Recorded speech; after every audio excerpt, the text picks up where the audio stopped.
We tried to reach out to the man who died in this pursuit. They were unavailable for comment. Micah, back to you. All right. Hey, hello, everybody. Welcome back to the W Radio Show. I'm Richie King, bad man of comedy. Yes, he is. Well, my compadre here, my right-hand man, the commander. Today we got a special guest on. He hadn't been on in a while. Y'all might remember Mike Kenny from the Warrior's Ascent. We're going to bring him on here in just a second. We got a rant coming up. We got some cool, funny memes. We were just going over those memes before we started the show. And we got a good What Is It? And I'll show you all the What Is It right now. Take a look at that thing. You know the rules. If you can guess that accurately, the proper terminology is not cousin Puddin's Skeeter Patrol or something like that. Yeah. But accurately, you want 100 inches into the mystery box. Y'all know what that is. I give it a one way every year. All right. So without further ado, guys, this next guy, like I said, he's on the Kansas side of Kansas City over by Shawnee. He's a friend of the show. He's on before. He does a lot for veterans himself. I'm going to bring you on. He's going to tell you all about himself without me beating my gums. So without further ado, let's bring on Mike Kenny. Guys, thanks so much, Richie. Commander, hey, it's great to be here. Appreciate you. Welcome, Mike. Welcome. Yes, welcome back, brother. Welcome back. Before we get to you, we got a little deal on here we do where I rant. Okay? All right. This is going to be a touchy rant for some of y'all's feelings, and I really don't care. Y'all know how I am. I really don't care. But is this what we're going to do now? Go around and shooting people in office? Shooting people because we don't like them, or we're going to start shooting them? Public people? Yeah. Is this what we're going to do? Because I got a list. Okay? Yeah. I mean, people I don't like.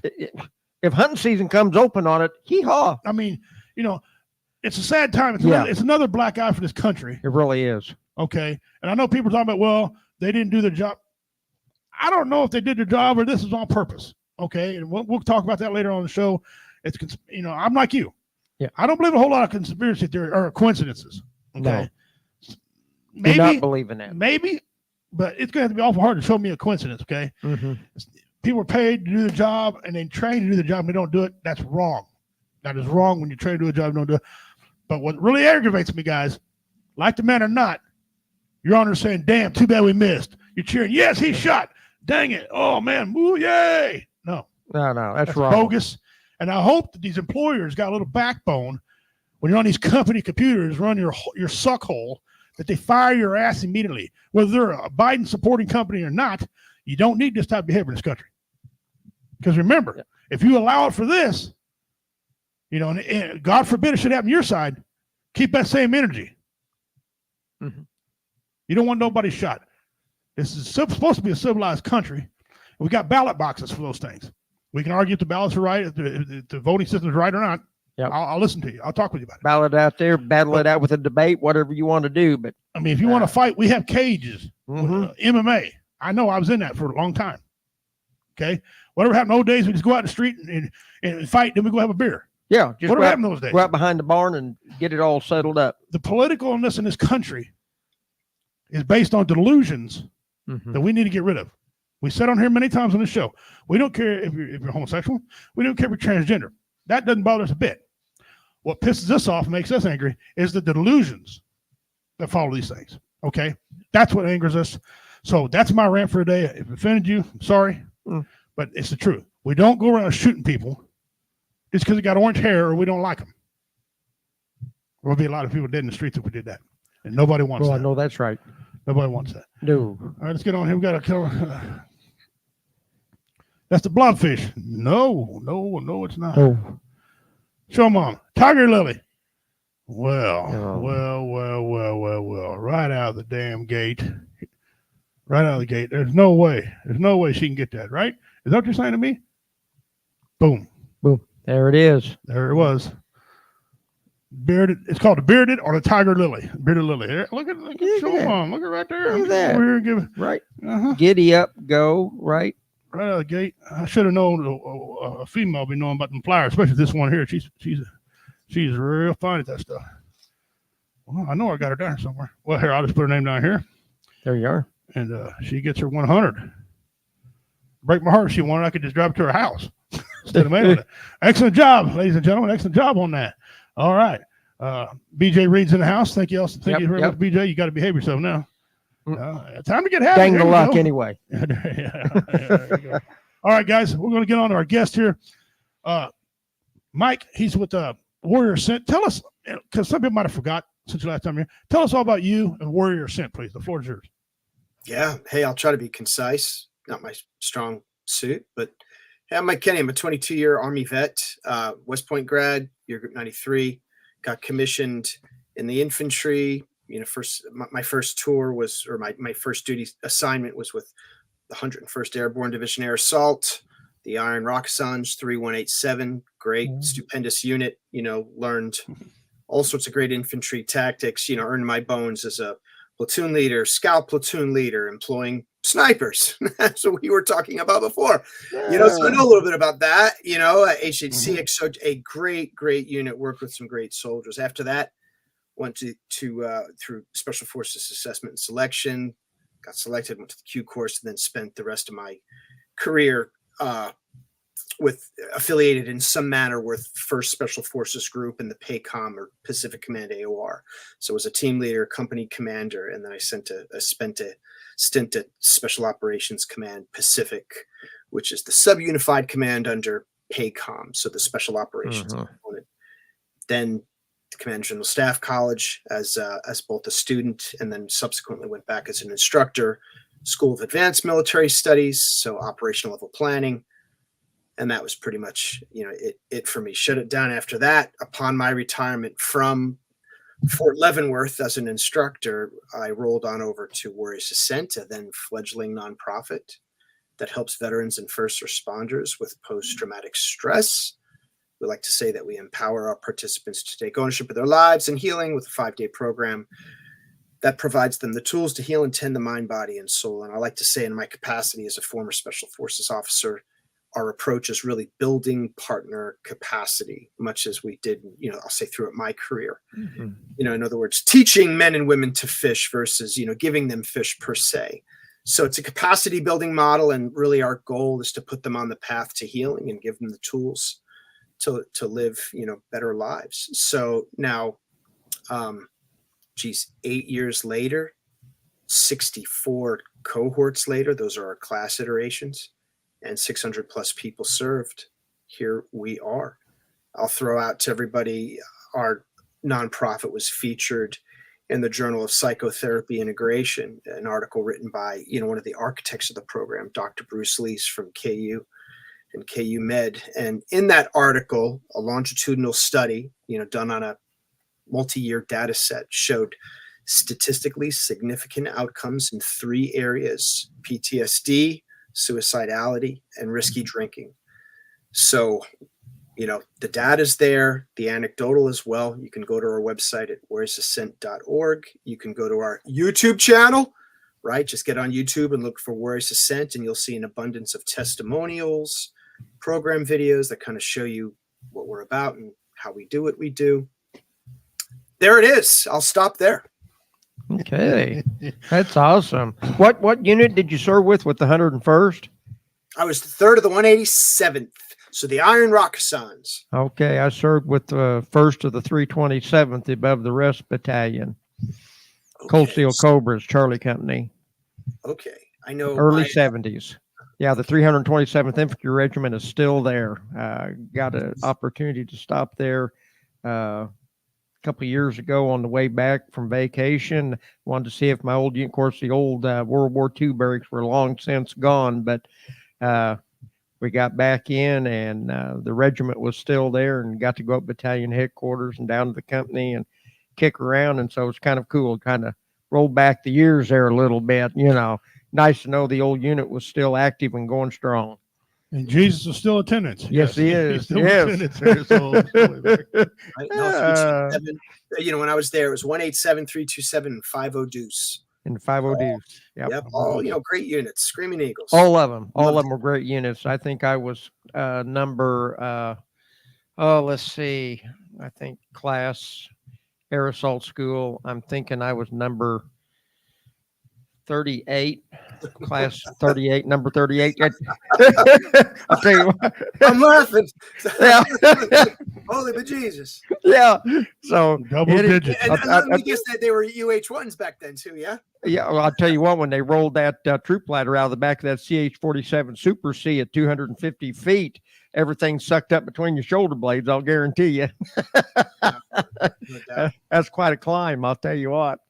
Oh, gosh. Yeah, but Air Assault School was awesome. It was great. Yeah. No, it was fun. And then when I was a scout, that's when they brought the fast roping online. So that was a new thing too, which was it was cool. It didn't feel quite as secure as like snap linking in, right? Rappelling, yeah. Because you let go of that rope and you're gone if you don't have your belay man down there. Right, you're going to go down. You're down. Oh, gosh. Yeah, I finished that and then turned right around. They sent me to counter sniper school. And so I went through that. And so, yeah, I had a lot of good times at Fort Campbell. Went a lot of places, did a lot of things. It's great. Great division. Yep. So anyway, just enough chatter on that. We'll get back to Richie and whatever he wants to talk about. That's what I wanted everybody to understand. I wanted to get to know Mike a little bit here. Quite a bit better, actually. Now, Mike, you said you work with a lot of PTSD, and you had it down to 3 things. You guys work on to help get rid of that. Touch on those 3 things again, and what exactly do you guys do about those 3 things? Is it like seminars, is it a lecture, education? What physical? What do you do? Well, yeah, no, hey, I'll say explicate all of that. Now, the 3 things, those are just, I'll say, statistically significant outcomes. In terms of call them learning outcomes, whatever it might be. So to be able to show statistically through follow-on surveys, I'll say long-lasting effects in the areas of, again, suicidality, depression, and risky drinking is good. Now, again, I'm never going to overstate and oversell and say, oh my God, everyone that comes through is healed. And, hey, of those that responded, they said that, hey, months, sometimes years later, we're still feeling pretty good. And again, I'll get a little technical, not that I'm a psychologist, but some of the rubrics that we'll use, what they call psychometric survey instruments, one of which is like the PCL5, which measures emotional and psychological well-being. And they do this, the VA uses it, et cetera. And there's a multitude of other, metrics that we use. But those are the assessment tools that initially, when the students came in, we would establish an emotional and psychological baseline on. I say we, it was really a PhD student who at the time was, all but dissertation. So her dissertation was on TBI and PTSD. So that is the data set that we used. So, I just throw that at you. So those 3 things that I'd mentioned were really, I'll say that the major outcomes, the downstream effects of what it is that we do, which is great. I will say, I mentioned that article, and in the article, again, it's a little bit esoteric, but I'll break it out and I'll try to simplify it a little bit. They talk about the multimodal group therapeutic treatment program. So multimodal meaning, obviously, hey, we come at it using a variety of different healing modalities. And I'll explain the 3 major ones. They talk about cognitive behavioral therapy, CBT being the one. The other one is going to be MBT, mindfulness-based therapy. And the last one is emotion-focused therapy. So in that article, Dr. Leese explains, what it is that we do. There's some self-care and things like that as well that we don't touch upon too much in the article. But meditation, mindfulness, nutrition, sleep hygiene, a variety of things that we know ail veterans. But the focus predominantly are on what I'll call the metacognitive, right? Hey, thinking about your thinking and understanding how your mind works. So the CBT, and again, I don't want to go too far down this road. They'll talk about the CBT triangle, which really states, hey, your thoughts drive your emotions, which drive your actions. And is there a little bit of back and forth? Absolutely. Can you take action, and does that affect your emotional state and how you think about yourself? Absolutely. But what we teach guys and gals when they come to us is predominantly, if you're feeling a certain way, if you're certain emotions, you're annoyed, you're angry, you're agitated, and that results in an adverse action. You blow up at your wife or your husband or whatever. If you do a root cause analysis, there's always a thought that underpins that. And if you can get to that, and again, I won't get all into the, daily thought records and the tools that you can use to kind of, all right, what is an alternate thought that can then maybe drive alternate emotional state, which drives, a better, more optimal action. There's that. The other facets of CBT, what they call ABCs, antecedent, belief, and consequence. And just very quickly, antecedent obviously is what's come before. We'll use it as a proxy for trigger. So what are the triggers, right? And what they'll talk about is distal and proximal antecedents. So distal are like early childhood triggers or events that helped develop your system of beliefs, right? So as a child in your formative years, if you had supportive parents and family that said, hey, we love you unconditionally, you can do whatever you put your mind to, you just got to work. That was good. If you had, and we've seen this, if you had parents that were like, you were a mistake, you're never going to amount to anything, and you were told that your whole childhood, that brings up, that I'll say fosters a system of beliefs that often is suboptimal. You're like, hey, I'm not worthy, I'm not good, I'm not wanted. The proximal or your near-term triggers, those are things that may happen at work now as an adult, or a spouse or a friend or somebody conveys a similar sentiment that reinforces that same belief system. And then that triggers you, and you're like, there it is again. This, I'm made to feel unworthy. So that's the antecedent. They develop your system of belief. And then the consequence obviously is the way you act, the way you perceive yourself, others, the world around you, et cetera, et cetera. And when we break that out for guys and gals, we see, early on that their system of beliefs and things that have happened previous have really formulated, very, I'll say, suboptimal patterns of behavior, belief, coping mechanisms, all of that.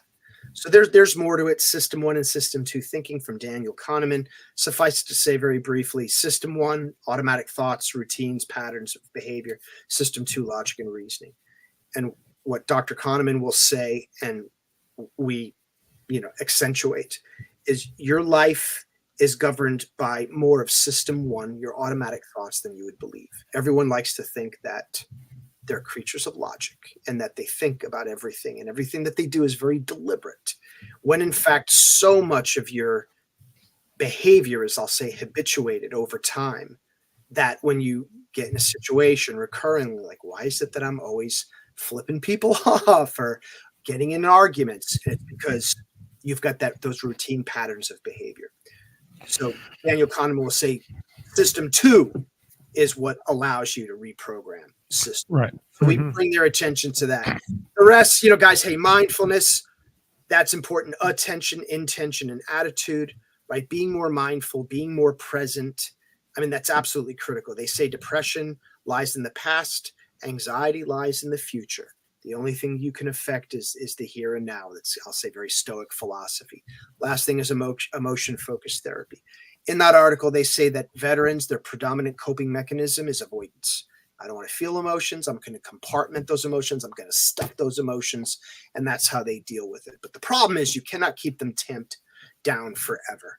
And as Brene Brown says in her very famous TED talk, about vulnerability, if you numb one emotion, whether that's stuffing it or drinking or drugs or whatever, you cannot selectively numb. If you numb one emotion, you numb them all. So if people are like tuned out, where they're like, how come, I just don't feel? That's why. That's in a nutshell. The rest is coping skills, coping mechanisms, self-care, things that people can do to take better care of themselves that kind of build on that metacognitive framework that we do initially. So I'll stop there.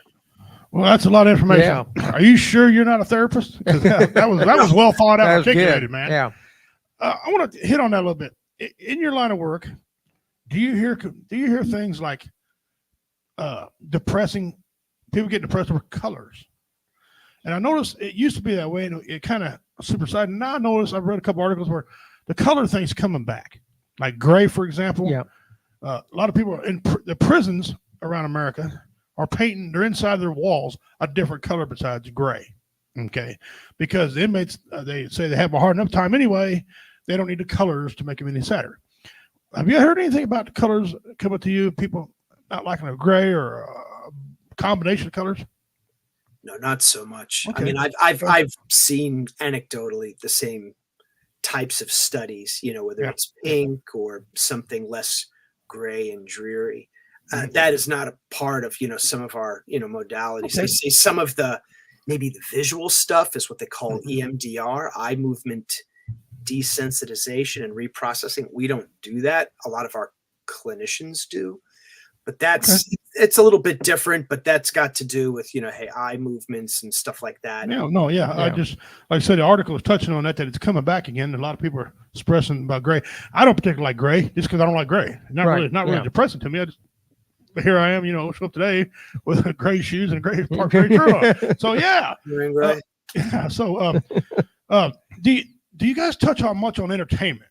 And I ask you this because I noticed that a lot of people I've talked to that suffer from PTSD, myself included, they like music. Music is a big thing in their lives. Some of them like certain type of music, or excuse me, I just said music. So certain types of movies. Okay, and of course, a lot of people like comedy, which that's what we star in right here. Okay, we know something about the comedy aspect. Before you answer, I want to answer a question, Carl. No, you were wrong, buddy. That was Tiger Lily or Bearded Lily. Who was the answer to the question? We'll go. Jeremy Daniels, an avid watcher of us. Thank you, sir, for coming back. He said moodism. Okay, you can touch on that. So I gave you a lot of information there, sir, if you would, about the entertainment part. You guys work with that and encourage veterans to have it to find what they like? Well, I'll say this, we do artistic expression. Okay. We used to have a guy, he left and not, on bad terms. He just he was working with the VA. Okay. I think he wanted to really just pour all his efforts into what he was doing with the Veterans Administration, a guy named John Sebelius. Great guy, artist in resident at KU. Or the KU, the Coffin Logan Center of Addiction Research and Treatment, working with Dr. Lease, I believe. I heard of Coffin. Okay. Yeah. No, great guy, very good artist. He actually, I think, paints a lot of the Chiefs, the shoes, the cleats. Oh, I've met that guy. Yeah, great guy. Well, artist too now. He's good. Yep. No, so he would come in and do artistic expression. For my part, I'll try to, I'm not an artist and I can't fill his shoes, but we do continue at least with a very rudimentary exercise of art. And here's the thing. It's just like being able to express yourself. I know it sounds a little touchy-feely, right? For a lot of, alpha dudes, like, I'm not doing any art. I'm telling you, brother, you'd be surprised. I had the biggest, burliest, biker-looking, tatted-up dudes, kind of, big, burly guys like you, right? And some of the best artists, you're like, this guy doesn't have an artistic bone in his body. He should have a wrench in his hand and grease under his fingernails, right? Right. And and some of those cats, they'll draw, and you'll be like, that is beautiful, brother. So whether it's writing, whether it's sketching, clay, whatever, the ability to, express yourself artistically is cathartic. That's one. Number two, the other aspects is, again, it has to do with mindfulness. If you're sketching or you're doing anything that requires that level of concentration, next thing you know, an hour goes by and you're trying to sketch or do whatever, and you're totally immersed in that. That's an exercise in mindfulness as well. So I'd say those types of pursuits are maybe, an expression of what it is that you were getting at. And then lastly, obviously, hey, all work and no play, right? Makes Mike and Richie a dope boy. Yeah. You got to do something. And that's where we come in, trying to make people laugh. Okay. The problem with that is some people like certain type of things. Some people do not. There's a hard balance there to find out. Okay. So I suggest this to people. If you're going to come to a comedy show, maybe do a little bit of research who you're coming to. Okay. If you've been there before and you're comfortable, fine. Go and enjoy them. Or music. I got caught up that one time. I went to this concert. I thought they were going to be a great band. Well, it turned out they were a great band, just not my style of band. Okay. Right. I'm not a fan of them guys. They were great. They all had instruments that sounded great. It just wasn't my type. Okay. But I didn't throw a fit and cry and whine about it. I waited till the next act come up. Okay. A lot of people don't do that. And they put these burdens on themselves, these burdens on their emotions. Okay. He offended me. Well, why? Why did he offend you? What? If you didn't want to go to it, don't go. No one's twisting your arm to go to these things, guys. You know, last week we talked about the 4th of July thing. Mm-hmm. A lot of people, not just veterans, a lot of people get mad and, for lack of a better word, pissed off the 4th of July. We're shooting the fireworks. You've had all year long, buddy, to make arrangements. Make arrangements to be someplace else. Don't kill somebody else's joy because you're upset. I'm sorry you're upset. Yeah. You know, if I can help you do something else, I will. But I'm not giving up my thing I planned for my family a year in advance because you're upset. It sounds like people are like, well, that's being selfish. No, actually, I'm not being selfish. I just, I empathize with you. You see what I'm saying? But, you need to make plans for yourself, too. Don't always rely on somebody else to, take consideration for yourself. Does that make sense to you? Like, this comes from a brain dead redneck. So No, absolutely, brother. I mean, like you said, it's important to have empathy. And once, if you were to say something, you don't want to offend, but what do they say? It's like, your triggers are your responsibility. Mm-hmm. Yes. Everyone around you shouldn't really be walking on eggshells. Like, oh, did I say? And you're right. And I don't want to, I don't want to go down the road of political commentary, but we live we live in an era of the perpetually offended. Yeah. Oh, this offends me, that offends me. And it's just like, and there's some nuance there in terms of, hey man, if I made some real ham-handed off-color comment that most people would go, hey, that was pretty rude, that'd be one thing. But if you make some benign, very anodyne comment that somebody's like, I'm offended by it, and you're like, what? Yeah. Well, because I just am. It's like, okay. Sorry. Now that you've said it, I'll be mindful of it. But you need to apologize. Not really. Oh, that's where we start getting into the problem. Okay, I had a lady one time. I got this joke about a cell phone. Okay, and in it I say the word penis. Okay, but when I tell the whole joke, people laughed about it. But this one lady did not laugh about it. She was so appalled that I said the word penis. Okay, in the joke. 50% of the population has one. It's in the Bible. That word is a clinical thing in the Bible, right? And she, the whole time I was telling her, she had her arms cold. Told me afterwards, she goes, that was a very offensive joke. I said, yeah, your mind crazy. No, it's not. She goes, I'll never come to one of your shows again. I said, well, ma'am, that's certainly your right to do so. Right. But when that flyer you read said adult entertainment. Right. What do you expect to come here? A naked monkey swinging on the pole? No. And meanwhile, everybody else laughed at that joke, thought that joke was hysterically funny. She goes, well, you could change the word. I can't put the word hoo-hoo or dingus into that part because it doesn't fit. What's he talking about? That'll be some guy. What's a dingus? What the dingus? I don't get it. The whole joke's ruined because they don't understand certain words. And word placement is very critical in my line of work. You got to have word placement and know how to do it. And so people get offended by it. And I don't apologize. Look, you know what I am. Mm-hmm. You come to see me. If you don't, you don't, whatever. Jeremy said no breaks offended no one. That's right. No bakes. I'm sorry, no bakes. No cookies. Yeah. Except the diet. Yeah. A lot of people on a diet. Yeah. Guys, we're here with Mike Kinney, our Army veteran. What he's got going on is awesome. It's just another way to help the vets. We kind of do the same thing. The mechanical term is Dingleby. Yeah. Okay. Dingleby. Okay. Yeah. We all do the same thing here. He does it more analytically because he's got a big brain. We're a bunch of idiots. So we just make you laugh. But we're doing the same thing. We want to help people live. We don't want to see people die because of the demons in your head. That's right. Okay? Don't let the demons take control. Now I don't go too religious on here because that offends people. But I will ask you this: how much of your stuff is based on someone going to church, for example? If that's your thing, do you encourage that or you kind of avoid that? Here's what I'll say about that. I mean, spirituality is, I'll say, a component per se. Okay. Where, I'm not going to say a religious. We don't foist religion on people. We're not like, hey, right. I'm Roman Catholic. I take that pretty seriously.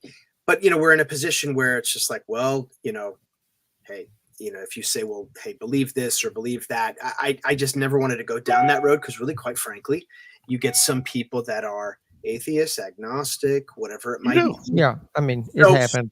Yeah, no. So for us, it's just like if you bring religion to the experience, Mhm. that's fine. So we like to say, hey, mind, body, and soul, right? Yeah, So Well, there part you of go, that connection, really, quite frankly, and Mm-hmm. again, we don't really go down the religious, well, a lot of doctors in the medical field will be quick to tell you that those who are believers and have some type of a religious background, that is one of the bases that is very important to sometimes to their survival with whatever they're going through. Right. And You I've know, heard it so the other and- way. and yeah, I've heard some psychiatrists want to lock you up because you believe in whatever it is you believe in. They And think it's a waste of time. I'm talking about medical doctors, Right, yeah, those yeah, like going to Yeah. be surgery or whatever. But Yeah. they Some of them do.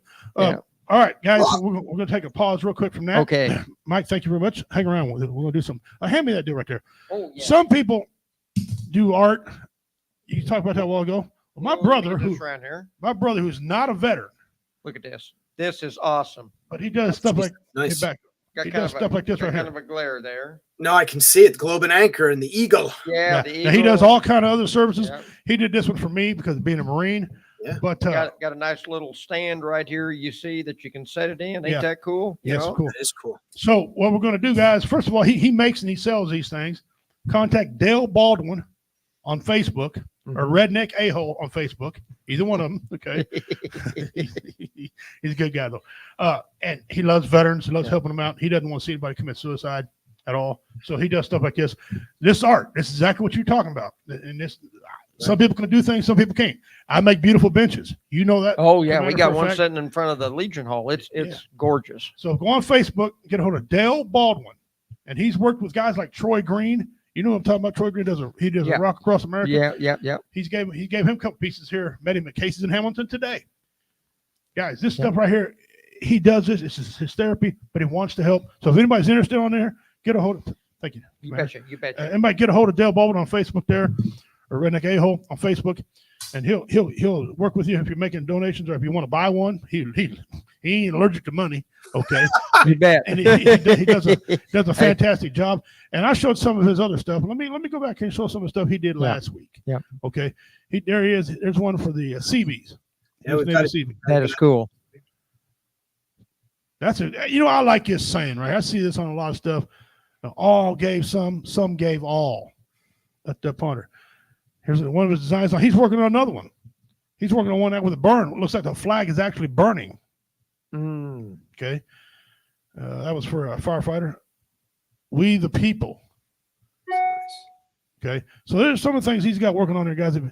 I encourage you to get a hold of him, and he'll send you photos of what he's done. And he makes benches as well. So if you got the opportunity to do that, I suggest you do that. That's great therapy, and you'll really enjoy it. Okay. August 17th, I'm going to be in St. Joseph, Missouri for Comedy Vets. We've got a booth up there. We're going to make people laugh and sell some merch and try to get some donations to help out Comedy Vets. So come up, say Joe. All right. Look me up there. September 7th. Guys, I'm extremely proud of this show. I worked this show for a while. Myself and Vincent Morales of the Community Veterans Project. Okay, Veterans Community Project. Excuse me, said it backwards. Yeah. Veterans Community Project, VCP. Great people over there. They're the ones that build these tiny houses for these veterans. Awesome people, man. Oh, yeah. Great program. We're going to be there at their main building, or out there on Truce. Excuse me, the building on Truce, and we're going to be putting on a comedy show. Okay, and the flyer is going to be coming up, and they're making the flyer. Jamie, she's making a flyer for us. We're going to be getting in there, and we're going to put on a comedy show. It's adult comedy. That don't mean we're going to be filthy, because we're not, and we're not going to get racist or anything like that. But we're going to say some language. So if you're offended by language, please don't come. If you're not offended, but you want to hear some good comedy, bring your ass and put it in the seat, because you will laugh. I guarantee you'll laugh, or Jeff Onyx will mow your yard. Okay. Yeah. So, and since you're already laughing, you don't get your yard mowed. Yeah. All right. So we're going to be up there. And then I'm proud to announce October the 12th, my birthday, I'm going to be in my hometown, Jamesport, Missouri. Okay. Three famous people come out of Jamesport, Missouri. Margaret Stewart, she played the mother in the Ten Commandments, Moses' mother, and she's actually buried there. Fog Allen, great athlete and coach of all kinds of different sports. The KU Arena is named after him, Fog Allen Arena. Okay. 3, Me. And him. I just want to say. And It's so, okay to toot your own horn. no, hey, yeah, yeah. So come on out there, guys, and check us out and have a good time. It's okay to laugh. It's okay to laugh. Listen, some of the things that have been going on in this country, everybody needs to sit down and laugh a Just little laugh. bit. Okay, we all need to come together, freaking arm to arm, and laugh. And laugh. And quit being so sensitive. Yeah, Sensitive doesn't do nothing for you. It might draw attention to you, but it draws the wrong attention to you. Yeah. Okay? So, and I'm sorry, not everybody's going to get along. Is what it It's is. not, we strive to get along, but there's always somebody that doesn't want to get along or something. All right. Too many Karens in the country. Too many Karens. That's because me. Too many Karens. Too many Karens. That's right. Too many. Right. Here we go. Now, some of these, and there's going to be a famous athlete get mad at me if he ever finds me for this. Oh, he'll get over it. We'll get to him in a second. Let's start off this one here. He looks like an Ice Age baby. He does with Simon Cowell. I don't know when this photo was taken. It was an older. I don't know either. One, but he does. Look at the bug eyes like a. That had to be fake. Kind of got that thing. You're going to put that thermometer where? Yeah. What? Yeah. I don't think so. This next one, she's a brilliant singer. She's got a great singing voice. She's up there on my Mount Rushmore of female singers, but she's not going to be happy with me on this one. Tyrannosaurus Horse. Yeah, that's not. Yeah, just. Is this too soon? Prop gun. Poor guy. All right, Travis, Kelsey. Just jokes, Travis. Okay, we love you, man. Yep. Go 87. 2050. He quit working out, hit them little Debbie's, and looky there. I can't believe Taylor. I mean, that man. Yeah. Man. Don't expect no donation check from her. There you go, guys. Oh, my goodness. CBD toilet paper, so y'all can calm your ass down. Well, if they made some, I think I'd buy that. Yeah. If they made that. Might. Yeah. Or maybe in a white That'd form. Everybody just carry a roll of that around. Somebody comes up and wants to be a Karen on you, just tear a sheet off here. Yeah, there you go. Now pick one. Yes. You guys have to pick one. Top or bottom? Got to pick it. Pick one. I'm going with the bottom. Yeah, I think the three of us are all in. I think we're all in agreement. Yeah. Got to have the bottom one. Man, that's beautiful. The top, don't get me wrong, the top ain't no punk now. Top's nice. Yeah, it's nice. It's nothing to sneeze at. The way they got that flag on her like that, that's beautiful. I love that. Love that. Yeah. All right. This right here should be on everybody's screensaver. Teach them and create memories that will last a lifetime. Listen, my daughters, they know basic stuff. Yep. Mine They does know too. enough. They know enough not to be stranded on the side of the road. Okay. Everything else they call dad or their husband. But I think this picture should go worldwide and take your daughters out there. Your young boys for that matter. Hell, you got a lot of men today, ain't even men. Yeah. They can't do stuff like that. I taught my daughter how to change oil, change a tire, do all that stuff. Not only that, she'd go out, help me field dress a deer, and then come home, take a bath, put on her dance clothes, and hit the studio. I mean, And when she's done, she puts on a sundress and drinks coffee. Yeah. Okay. I get it. Yeah. There's nothing wrong with that. I'm wrong. All right. I make fun of electric vehicles so much. I should give them a break, but I can't. When Tesla has a problem, they send a gas-powered Ford. The Ford vans ain't very good, so they got to send a Ford van. There's some problems. What's wrong with the Ford? I drive a Ford truck. Oh, okay. But I think say Ford vans are. Oh, yeah. What's wrong with vans? I got a van. We'll go on. Move on. We're moving on now. Too much Ram, not enough Dodge. That's funny, dude. This winter we've seen a bunch of. We've seen a bunch like that. Yeah, going on I-35 going to Kansas City. Oh my goodness. Oh, I don't know how one of them. I seen one of them where the truck was in back of a semi, and it didn't open the door. I don't know how that was possible, and I hope people were okay. But it smelled like poop. Somebody might have had an accident. First you say it, then you do it. That's right. The wife told me I can have anything as long as it fits into the garage. So I built the garage taller. That is beautiful. Look at the top of that truck. It's past his eve of his house. I love it. I love it. I love That it. is great. That's gold. Looks like something I'd try and get away with. Yeah. I fart because it's the only gas I can afford. Oh man. Oh, this one right here, a lot of men can relate. Although I'm not sure my wife won half of that particular vehicle, but my wife's the type of woman, she get half the lug nuts off my wheel. If I got 6, she gets 3 off each wheel. Well, it just goes to show you that if mama's happy, everybody's happy. And if mama ain't happy, you're only happy with half your crap. Yeah. That just pretty much sums it up. And she's got more than me, so I'm in trouble. I'm a simple guy. I don't have much. Well, how American. They got rid of the Indian and kept the land. Now, me being an Indian, I can tell you, this is funny. Yeah, that's I'm not butthurt. There's a lot of truth to that. There's a lot of truth to that. And if you're black, you ain't on syrup no more. And, that's right. White people might be offended because like Aunt Jemima. The Quaker Oat guy's still on Quaker Oats. Yeah. So I'd be mad. Are you guys all Amish? I mean, come on. Got to be careful out there amongst the English, as they say. Yeah, amongst the English. Yeah. The English. By the way, you guys, last week I commented about that Amish grocery store burnt down. Yes. Mysteriously in the middle of the night. Fed a lot of people in the community, fed people in a lot of states. They are now already broke ground and already got some framework up. They're already building again. Oh, yeah. They ain't messing around. No, and if you ever seen these Amish work, man, like 400 of them show up and in 3 days, yeah. Okay, I'll tell you how hard they work and how good they are. Okay, over here at the Village Healthcare right there used to be a big hill right there. And this is when they were starting to build up the ground for the on and off ramps to do the overpass. Okay, there used to be a big old barn, a separate garage, and a big 2.5-story farmhouse. Right. The Amish rolled in there in one day, had the house cut in half, jacked up off the foundation, and was going down 36 highway with it. And the next day they had the barn and the garage cut in half and was going down the highway with it and set it down on other land with a foundation already poured. In 2 days, they just cut them in half. And I mean, it just.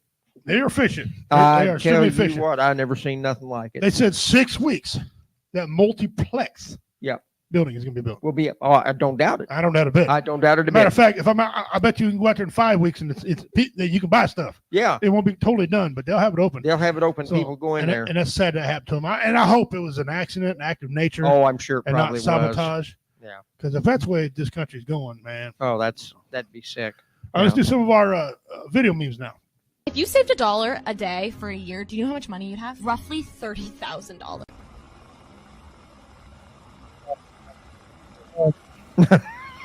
I don't think so. 1 into itself is whatever number it is, 365 times 1 is 365. I mean, I'm not sure how. Must be that new math. Oh, I know what she did. Yeah. She accidentally hit another number on a calculator. Yeah, that's what she did. Sure. There's always a reason. Yeah. And she figured out by pencil. Yeah. All right, here we go. This is neat how this guy turned this around. This is started to be a racist question, but this guy turned this around and it was very funny. Out of all races, what would you say is your least favorite race? Listen, as a true Southern white male, my parents believe this. My grandparents definitely believe this. The worst race has to be the 43rd annual Daytona 500, February 18th, 2001.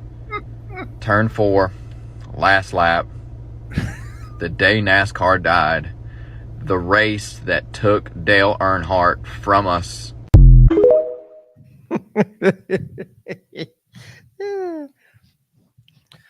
I quit watching NASCAR right around that time too.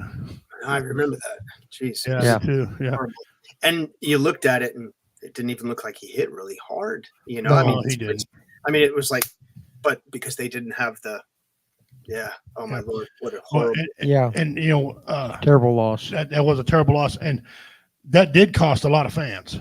Yeah. Not because they hated it, just that they just didn't want to watch it no more because Dale Earnhardt wasn't there. Like, I don't know if you guys are wrestling fans or not, but wrestling suffered a big hit when Stone Cold Steve Austin quit. Yeah, he retired. Retired. It took a big hit. They had to bring in a lot of people to overcome the loss of viewership because I ain't watching no more Stone Cold. I watch it abjectly. I don't care. He can have 2 monkeys wrestle. I'd watch it. I don't know why. I did figure out why.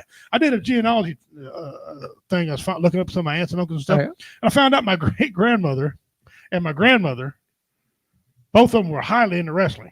Oh, okay. Yeah, so the women, It's in the it's the bloodline. women's fault. They passed it down to me, you know. It's in the blood. And my There you mom, go. she loved it because she liked Bob Backlund. Oh. She thought Bob Backlund was sexy. Bob Backlund was not sexy at all. He was, but anyway, yeah. So the women got me caught up. All right, here we go. Look, I'm allowed to wear a hat. I mean, I can express myself how I want. This is not expression. This is hate speech. This is every kind of misogyny, homophobia, racism, bigotry, Islamophobia. I can go on and on. Until you take that hat off, you will not be served. I'm not taking it off. Well, then you will not be served in this restaurant. Are you kidding me? Yeah. He just said that. You've got to be kidding me. We should all get up and leave. We'll all get up and leave. I'm leaving. Come on, let's go. We're out. He told him. Yep, he will not serve him. He just told me. Let's go. I would never stay here. They did. Yeah. You're making him leave? You won't serve him? We won't serve him while he's wearing a hat that represents those. Represents what? Represents Make America great again. That's bad? making America great is an expression of Of nothing but a nice, hopeful thing. I would not leave Get here. out of here. Following her lead, both sets of diners are so disgusted they head for the door. Trust me. And we will make sure that this is put all over Facebook, everywhere. We're even going to call the news. We're even going to call the news. Now, I wish they would have read ahead and went a little further because, like Mike pointed out, that was actually a joke. Okay. These guys go around, they film these restaurants. The things he did before they came in Right. wasn't very nice. Okay. He wouldn't serve certain people, which is wrong. But when they came in with this here was a joke to simulate how many people would be tired of it. And these the people over there were great, man. They got up and left and stuff. Would you two, if you guys seen this, and I'll put on there for a response. If you two seen this, what would be you guys' response? And Mike, if you since you're our guest, buddy, I'll let you go first on that. What would you do? I mean, I'd have some issues with that. I mean, geez, we talk freedom of speech. Mm-hmm. You know, I mean, you can't have it. You know, I'm not going to say both ways, but freedom of speech. You know, hate speech, this, that, and the other thing, and then somebody. Yeah, I mean, you're entitled to. You know, your beliefs. You know, all of that. You know, now that guy, he may have other beliefs, or he may be like, I take offense to that. But you're right, man. Okay, but to not render service to somebody because of that, you know. Yeah. I think that's actually against the law. Well, I mean, I thought it was the same thing with, you know, in Portland, I want to say, with the bakery that wouldn't, you know, make a cake for like a gay wedding or something. Was that Portland? I didn't remember. That was in Portland, Oregon. Okay, yeah. And I don't know. I'm shocked because I'm trying to remember how that was reconciled, whether that was religious beliefs. I think that was the contention. Well, it's I think it was. I think it went against her religious beliefs. Yeah. On doing that. Either way, I mean, bottom line, come on. Like, I mean, bake the cake. Advocating for, you know, like the death of somebody. I mean, geez, come on, man.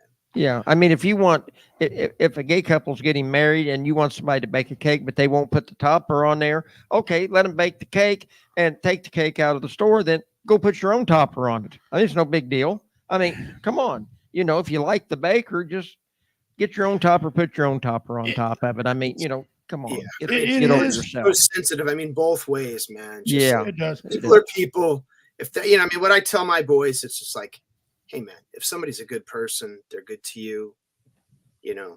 Yeah. Hey, man. Well, I think that's what we need to talk about right there. It depends upon what kind of person. If they came in and screaming and yelling, "You're gonna bake this cake," and then they need to leave most speedily. If I was in that position, and you know, I want to base this all on religion. You know, I'm spiritual. I'm Native American. Right. We got a bad reputation back in the days. Yeah. Of what we did to those type of people. Okay. Exactly. And we used to kill them, eat them, or if we didn't eat them, we just killed them. You know. Yeah. So that, you know, that was the belief back in that day. What I would do, I think I'd say, you know what, your money is green.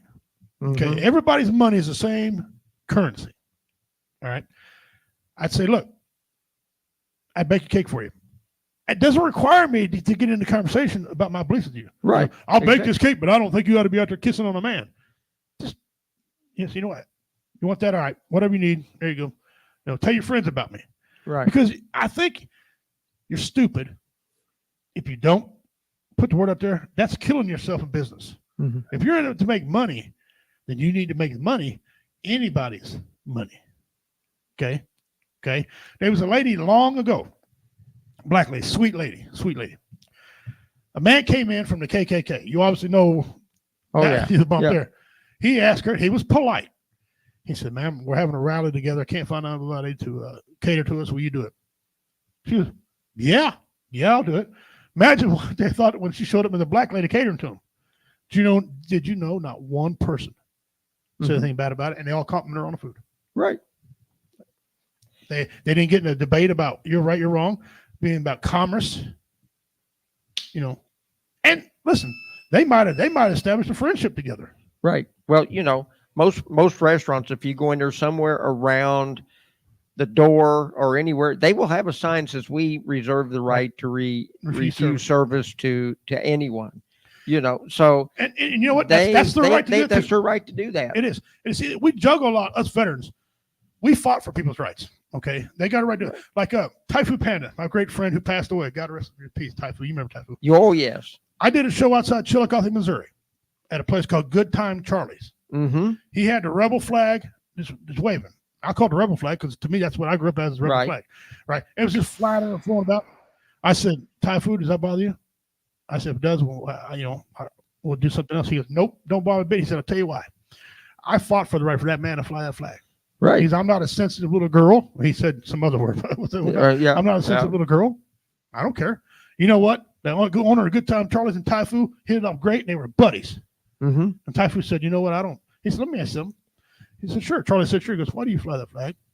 Are you flagging for racism? He said, no. Because when he said, me growing up, that flag was against my government. I don't like the government treat their people. And him and Typhoon had an honest conversation. Oh, yeah.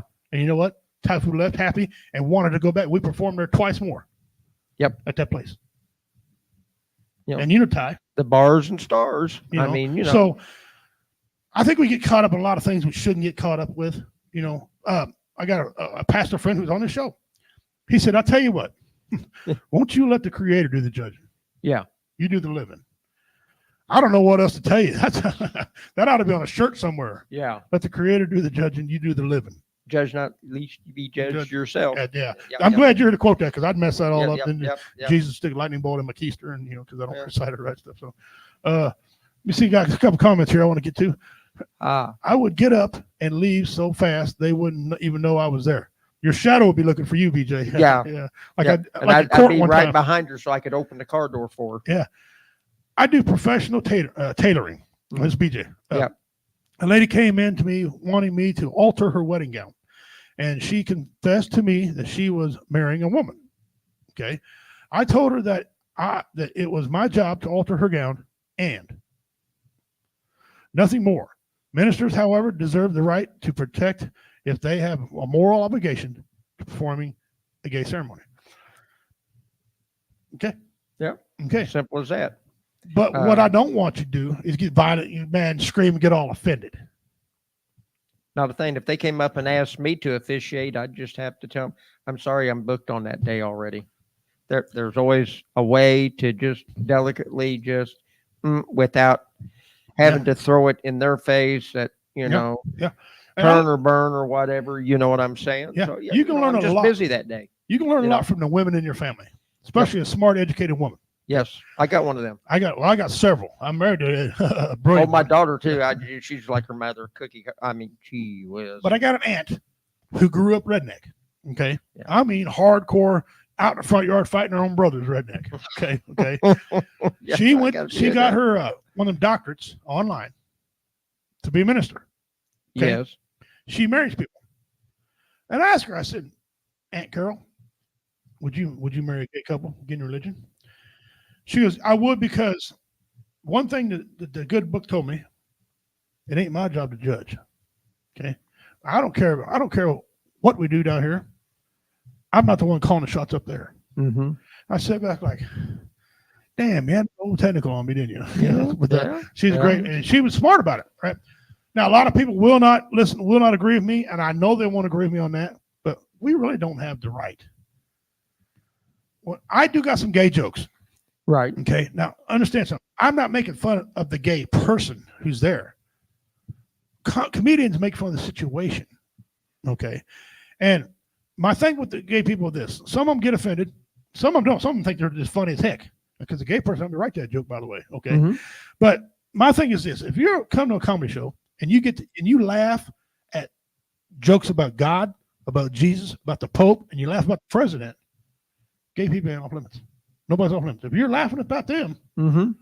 you shouldn't laugh about that. Now, if they're calling you out, right, using your name, well, then there's a problem. Only people I make fun of are celebrities like Charlie Sheen. I'll say his name because that guy's a little. Well, everybody else does too. Well, Bill Cosby, I'll say his name. But them guys put themselves in that position to do that. Right. So they're not off limits. They opened the door. Right.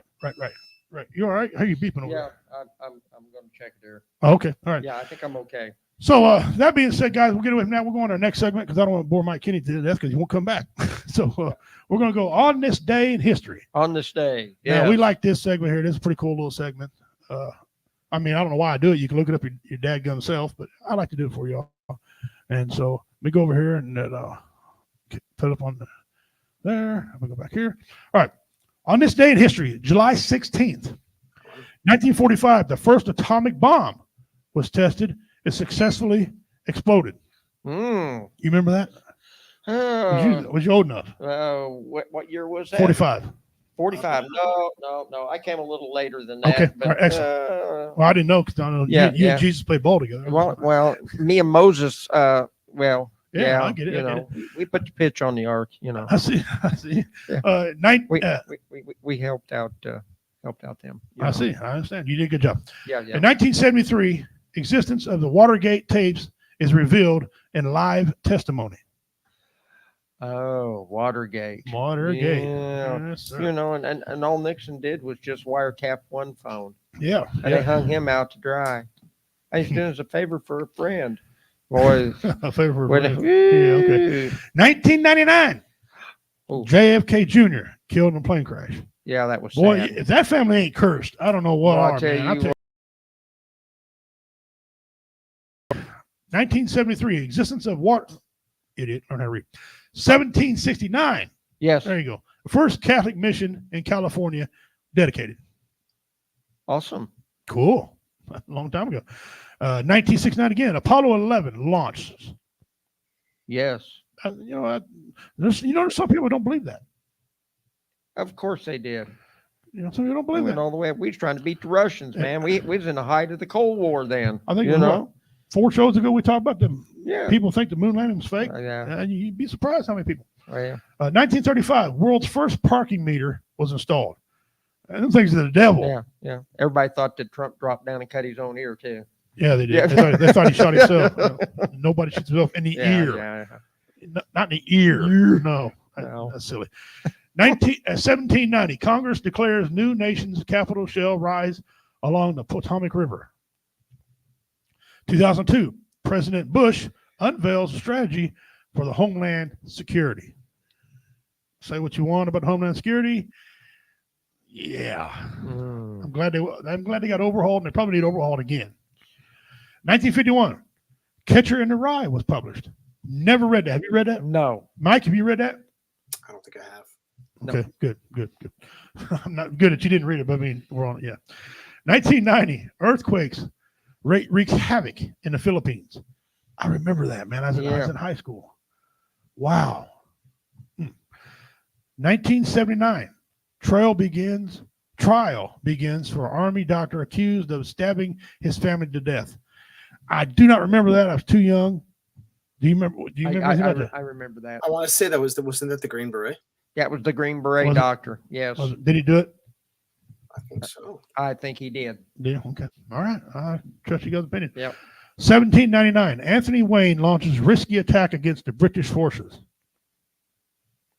Okay. I never knew that. 1918, Roman Vic family executed, ending a 300-year imperial dynasty. Okay. All right, ladies and gentlemen, that is on this day in history, July 16th. We report, you decide. Every week, I say that to you guys. You know, I had one guy argue me about this segment. I said, brother, we just took it from the History Channel. What are you doing? You get mad at the History Channel. Yeah. Let me see. Right here. Oh, sure, I said that. I'm sorry. Wrong guy. Give him some of those wipes. Thank you, sir. Thank you, Wayne. We'll get into that. Salam. Thank you for joining us, brother. Yes. We don't need to be shooting anybody. I don't want to see Biden shot.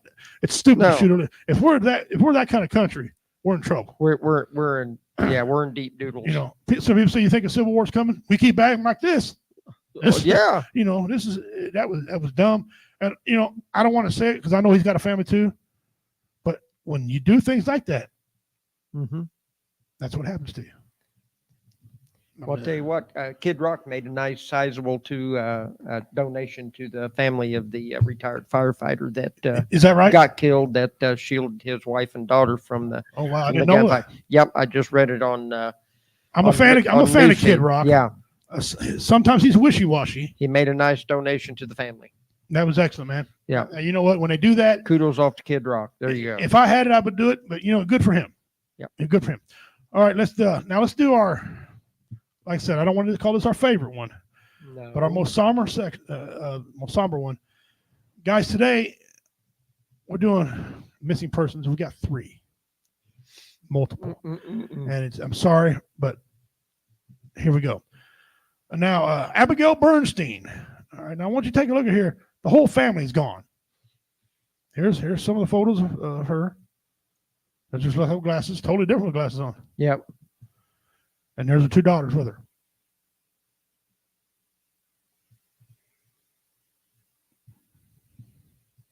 Wow. Here's some information. Abigail's her name, but they call her. She goes by A.V., Abigail, or Ovi. Excuse me, Ovi. There's no one there. Didn't remember my glasses. Date of birth used December 14th, 1990. She's a female. Her race is white. Remarks. The Bernstein family has ties to Naples, Florida, Pensacola, Michigan, Lancaster, Pennsylvania, and Hawaii. She's well traveled. Yes. Okay. Details. The Federal Bureau of Investigation in Honolulu is seeking information regarding Abigail Bernstein and her 2 children, Koa, Kai, and Kush Kahoi. Is that pretty close? Okay. Yeah, pretty close. The family was last seen in Avia Wahoo Boat Harbor in Honolulu, Hawaii, October of 2022. It's a long time not to report a missing. I mean, not to have them on here. 2022, guys. Just flat disappeared. Look at that. Look at them little girls. Or maybe that one's a boy. I don't know. I don't want to call it a boy if it's not, but 2 kids right there and her are gone. That usually indicates some foul play. And this photo said it was taken 2021. That within a year, her disappeared. So those are probably pretty accurate photos. Didn't say anything about an estranged husband or anything in there like that. No, it did not. Matter of fact, it's pretty basic. Yeah, just that's what you say. There wasn't anything down below, so no. So if you have any information contacting this family, please contact the FBI Honolulu Field Office at 808-673-2719 or the FBI's toll-free tip line at 1-800-CALL-FBI. Definitely smells like foul play to me. 1-800-225-5324. You may also contact your local FBI office, your nearest American embassy or consulate, or you can submit an online tip at tips.fbi.gov. From Honolulu, Field Office Honolulu, or of course, guys, if you don't want to be known, you can always submit an anonymous tip online.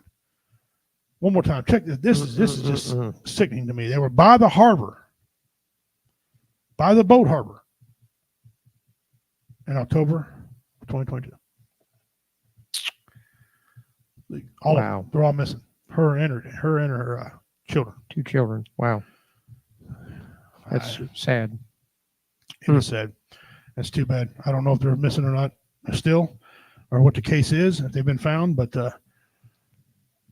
this country it's just something else, man. But All right, guys, we're going to get into more of a touchier topic. And Mike, if you want to stay around, brother, appreciate your input. You're an educated person. All right. You guys seen what happened. Well, first I want to say it's been a long week for my family. My cousin fell off his mower and broke his neck. And mower rolled over on top and broke his neck. They buried him. Okay. And while I was doing research on him, I found out something that I did not know. Okay. And I'm almost 53 years old, did not know this. Okay. I had a cousin who was the president of the United States. Really? Yep. And you can vet me. I'm going to give you information. You can vet me if you don't believe me. Gerald Ford was not born Gerald Ford. Gerald Ford was adopted. Okay. His real name is Leslie King Jr. Okay. If you go back and check him out, his lineage all the way back, the final name in his lineage would be Philip King, who helped write the Declaration of Independence, who owned brothels, bars. He was a land baron, thousands of acres of land. He had a flour mill, a sawmill. Now, if you look at my lineage, my mom Betty, my grandfather Bob, his grandfather Charles Moore, you go all the way up it. Wow. My great grandfather was his great grandfather. Well, better get people hitting that so you can run for president. Keep it in the family. Keep it in the family. He wasn't that good a president, but however, he was. They tried to assassinate him twice, and it was women. And it was women supposed to be the nurturers. They didn't like him at all. Okay. Oh boy. And it's too bad. And his family history, and it's in Google. You can read about it. My cousin, his dad was mean. They tried to kill him when he's a baby and his mother. I don't condone none of that crap. He needed some therapy back in that day. But yeah, you go trace it all the way back and you'll find out he's my cousin. Wow. So that's pretty cool. It's pretty cool. That's awesome. That part's cool. The part that's not, I'm a Trump fan. I'm not apologizing for it. But I don't want to see Biden get shot, or frankly, anybody on that get shot. Right. That's just wrong on all levels. But as everybody knows, a gunman took a couple of shots at Donald Trump, missed at 150 yards. It wasn't a veteran, because 150 yards, Trump been a veteran. No. Because we were trained 150 yards before we even get out of class. Oh, yeah. You got to do the 150 yards, easy. That's iron sights. Yeah. But he called up on top of a building, shot President Trump in the ear. Okay, and then they fired a couple more, killing an innocent victim, Corey Contami? Yeah, something like that. Something like that. Retired fire chief. Retired fire chief. Man, come on. My heart, I'm torn up and heartbroken over that. Dude. Throwed his wife and daughter down, was shielding them. Yes. What a hero. That's a mark of a man. Right. And then two other men, one an elderly guy, were injured, still in the hospital, I think, as of this morning. Yeah, there's two of them in critical but stable condition. Okay. They were shot. What kind of bullshit is going on here? Yeah. Okay, now we can argue semantics and argue whose fault it was. Ultimately, it was the shooter's fault. Yes. Right. He's the one that pulled the trigger. And they took him out. I'm going to say it polite as I can. Polite as you can. Took him out. He's no longer with us. Here comes all the other things now. This guy, they got video on this now, him walking around with a ladder and a gun. 26 minutes of footage of nobody doing anything. 26 minutes of footage of this guy acting suspicious with a ladder. What does he need a ladder for at a Trump rally? Well, what do you need a rifle for? What I'm understanding from a lot of the news feeds is this building where he went up on the roof was outside the perimeter that they had secured for the Trump rally. So therefore, the Secret Service, the state police, local authorities, and all that were basically more concerned with the perimeter around where the rally was being held, making sure it was secure, while they had counter snipers posted on other roofs that were supposed to be scouring and watching other rooftops around. Right. So I'm just saying. Do you believe that? What doesn't make sense to me And I know they're going to make an example out of this police officer, this local officer. I know they are. I know that it doesn't matter whatever happens with anything that involves the government, they got to have a scapegoat somewhere. Okay. And I'm afraid that's what they're going to do with this officer. This one police officer, when people told him somebody's up on that roof with a gun, and he knew that it was outside the perimeter that was supposed to be secured, he crawled up the ladder. When the guy aimed his rifle at him, he retreated back down the rifle, supposedly on his radio that he carries, saying there's a guy on the roof up there. My thing is, former law enforcement myself, if somebody would told me there's a guy on the roof with a rifle, before my head crests over the top, I'm going to take a quick peek. And when I climb up that ladder, my weapon's going to be out and I'm going to be ready to use it if need be. He turned and points a rifle. Sorry, the game's on. Why he retreated back down and didn't go forward with that is beyond me. I don't get it. I wasn't there. Everybody handles situations differently. Everybody responds and reacts differently. You've got less than 1/1000th of a second to make a split decision to shoot or don't shoot, and there's a lot that you've got to take in at one time. I don't know. I just find it very peculiar all the way around, but that's just my own personal opinion. He may have been a coward. Okay, didn't want to get in a gunfight. We've seen what happened in Texas. Well, we had coward cops that didn't want to go in and cost lives. And well, I'll tell you what, you don't know how you're going to react until you're put in that situation. You don't. But you're trained. You can take. So's a lot of soldiers that are trained too, and I was trained, but you don't know what it's like until you're in the middle of it, and you don't know how you're going to react. Then he should retire. Or he should find a different job. Yeah, give me a desk job or something. Yeah. I'm not defending him, but no, I know you're not. Yeah, and I appreciate your opinion. But I'm just saying that right. To me, but this don't hang this guy out to dry because we weren't there. I mean, the Secret Service.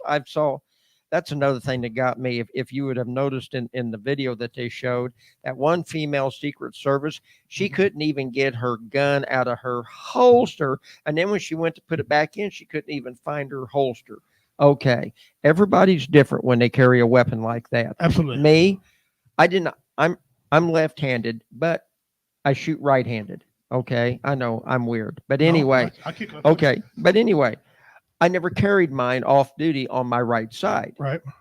It was always on my left side in an angle off duty holster, because when you're standing, your hands are kind of in front of you when you're in type of a guard situation like that, where you're watching the president or whatever.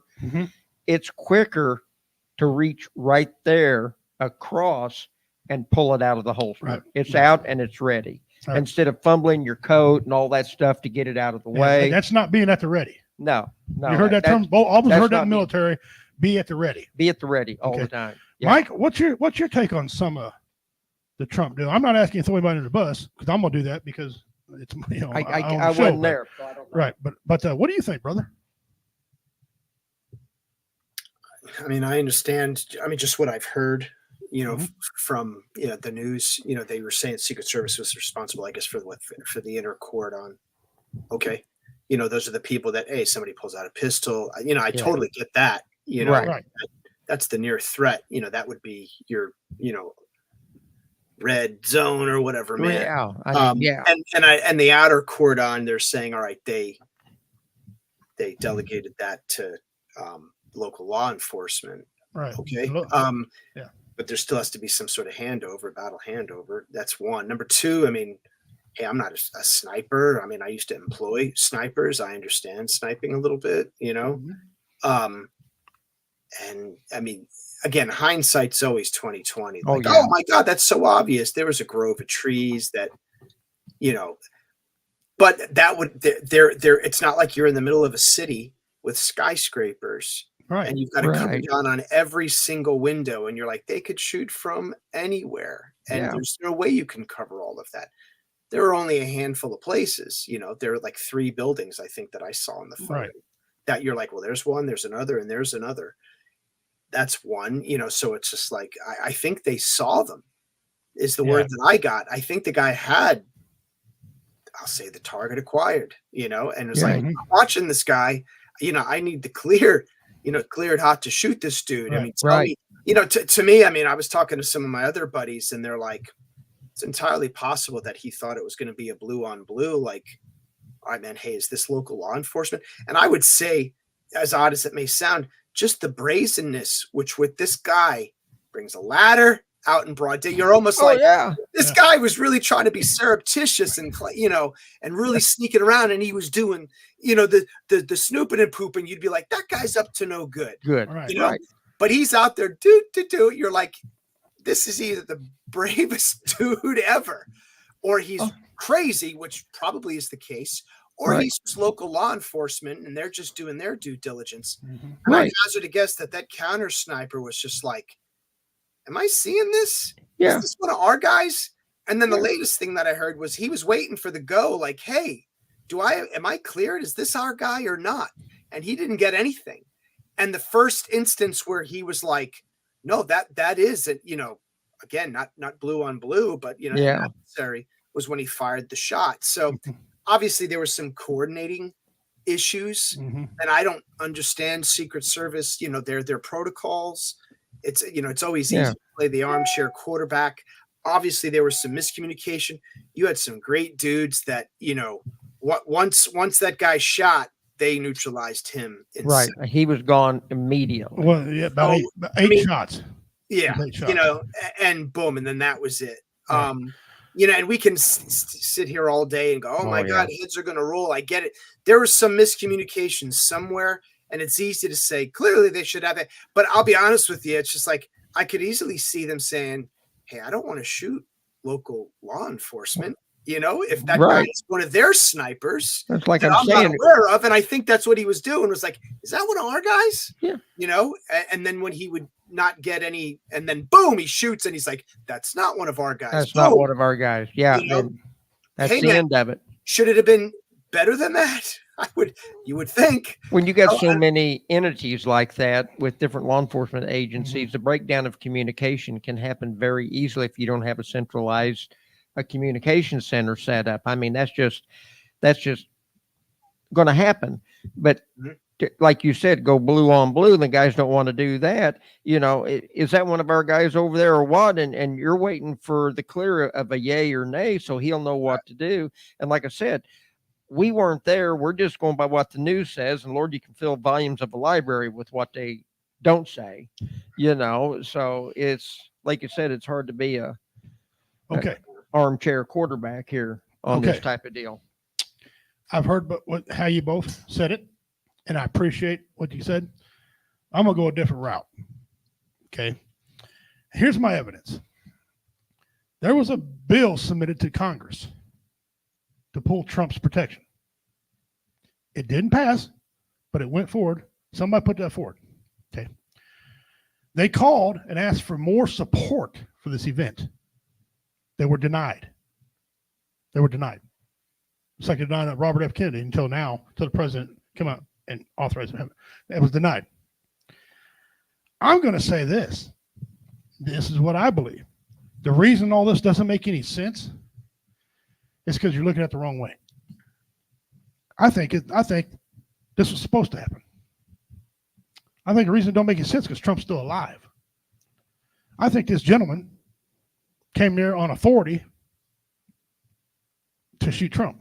All that stuff. Why didn't they give him protection? Why didn't this? Because they thought Trump was going to die. I think that sniper let him shoot a couple times. He thought Trump was dead. He took out the guy. He was going to take out the guy and clean this whole thing up. Right? If Trump was dead, then there'd be a lot less questions of this and that and this and that. But he didn't. Trump lived. Okay. Another piece of evidence. There's 26 minutes of footage where people seeing this guy. Gun wasn't at the ready. He wasn't going to shoot nobody. He was going up walls. He was in plain clothes. Okay. They have footage, and cops were not going to do anything about it. No one contacted nobody. The cop didn't say, hey, I got a shooter on the roof. Can somebody give me authorization? Is he a shooter? Is he a cop? What is he? No one did that. No one did that at all. And I'm not a sniper, but I was trained in the military, just like you gentlemen were. Okay. We know something about the art of sniping. All the snipers were faced that way. You see on every piece of footage, everything. They were still set up facing that way. You can't tell me these guys were trained that they didn't see somebody moving. A leaf would fall and catch these gentlemen's eye from 500 yards. This shot was set up from about 150 yards. Okay, it don't take a veteran to make that because we could have made that.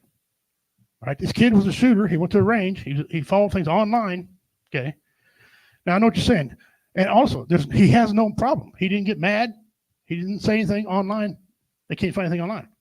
But what he did do, he went to one of these conventions and was yelling at the Republican table. All Republicans ought to have their throat slit.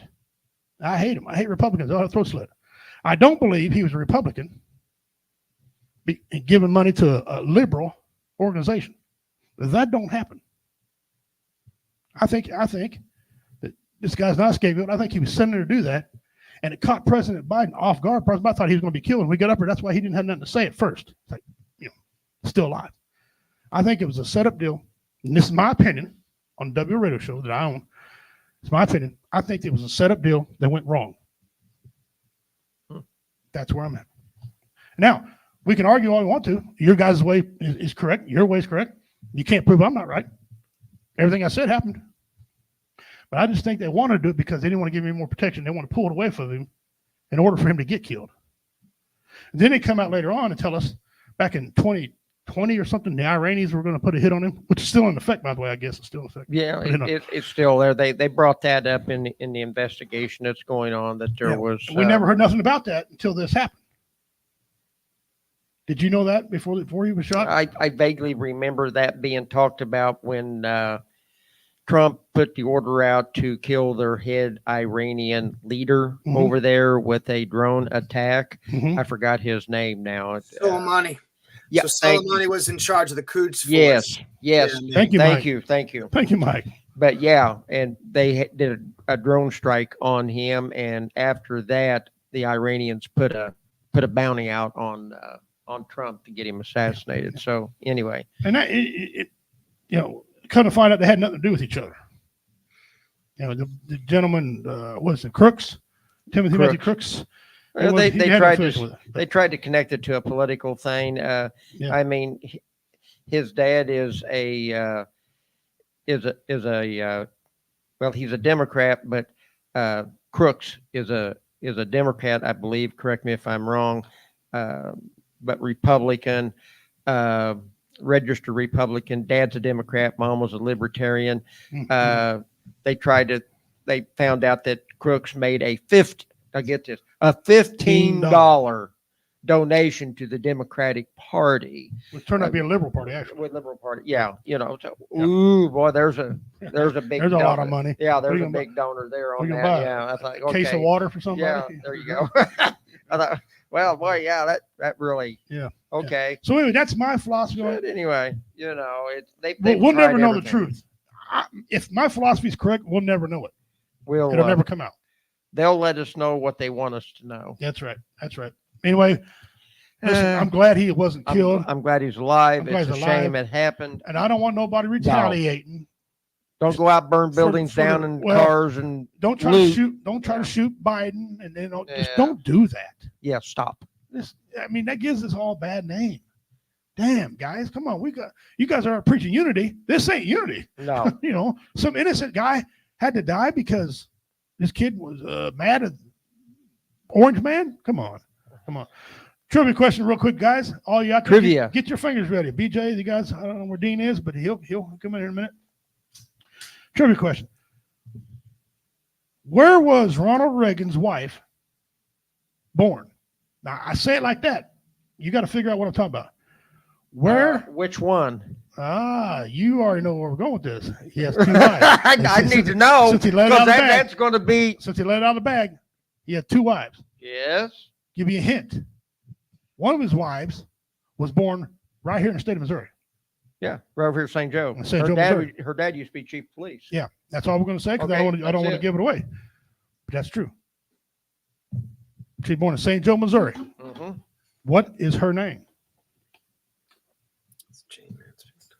Famous actress. Yes, she was an actress, by the way. His first wife. His first wife was a trick. Okay. And Yes. she got a couple of his kids. Yes. So while you're all doing that, I'm reading BJ's comment here. It says, may I point out that they asked Nancy Pelosi for more protection on Jan 6, and she denied it. Too.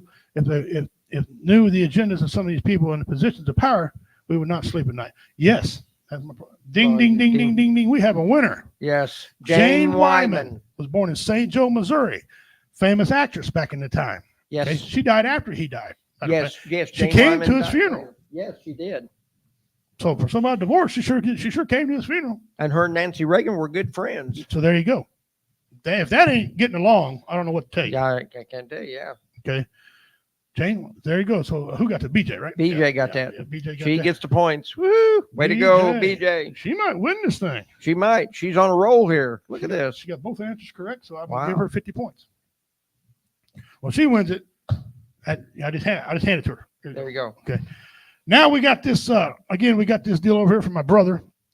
I'm going to put that in the mystery box. So the mystery box ain't that big, so that'll have to be a Take another separate. look at this. That'll have to be a separate deal. Yeah, look at that. Look at that. He got an eagle. That's nice. Got an eagle on top there. And this is burnt. Not only is it burnt one side, he burned both sides of Both it. sides. This happens to be Marines because I'm a Marine, but he does all of them, as you see. I'm sorry.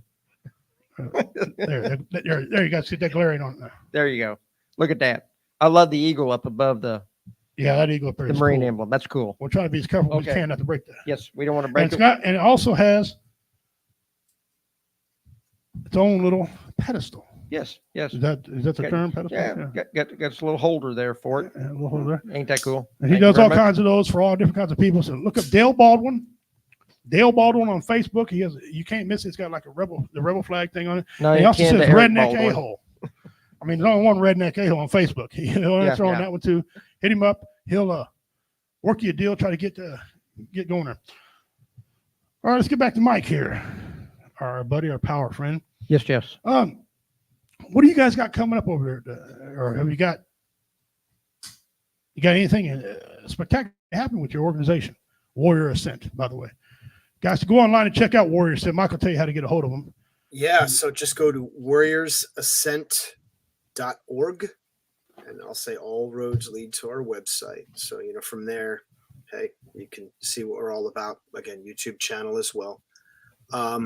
We just had a great golf scramble at Fort Leavenworth. So, hey, if you didn't, you missed it if you weren't there. But, hey, next year we run it same time-ish, mid-July. It's at Leavenworth Trails West Golf Course. It's where Eisenhower used to golf, right? But yeah, there you go. Kansas City Friends of Special Operations Golf Scramble. Nice. So nice. My former boss, Jim Tennant, great American SF Colonel, he's the deputy director for the Combined Arms Center Special Operations Directorate. And then another friend of mine, Colonel Mike DiPolo, who's the director. He's going to be retiring soon. I'll say, sponsor us, and by rights, Warrior Ascent has to be the one that runs it for, obviously legal reasons. Right. Absolutely. Yes.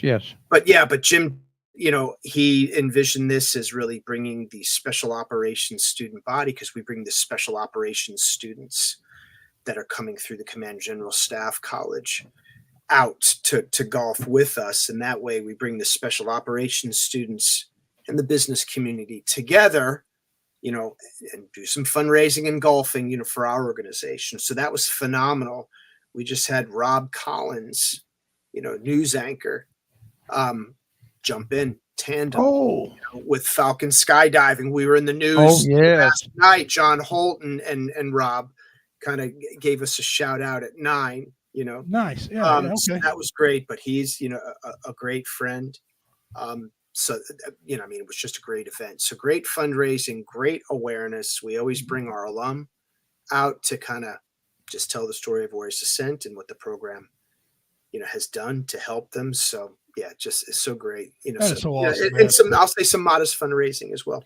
That's so awesome. That in terms of fundraising, we've got our celebration dinner in November. Again, go to the website. No one's going to remember the dates, the times, the places. Yes. No. But it'll be at Jack Stack, this year. Was at Arrowhead. We've done it the last couple of years. That's always been good, but we've kind of somewhat outgrown that venue. So that's in November, kind of right around, the week, of Veterans Day, so to just kind of, plant the flag there. So that's going to be great.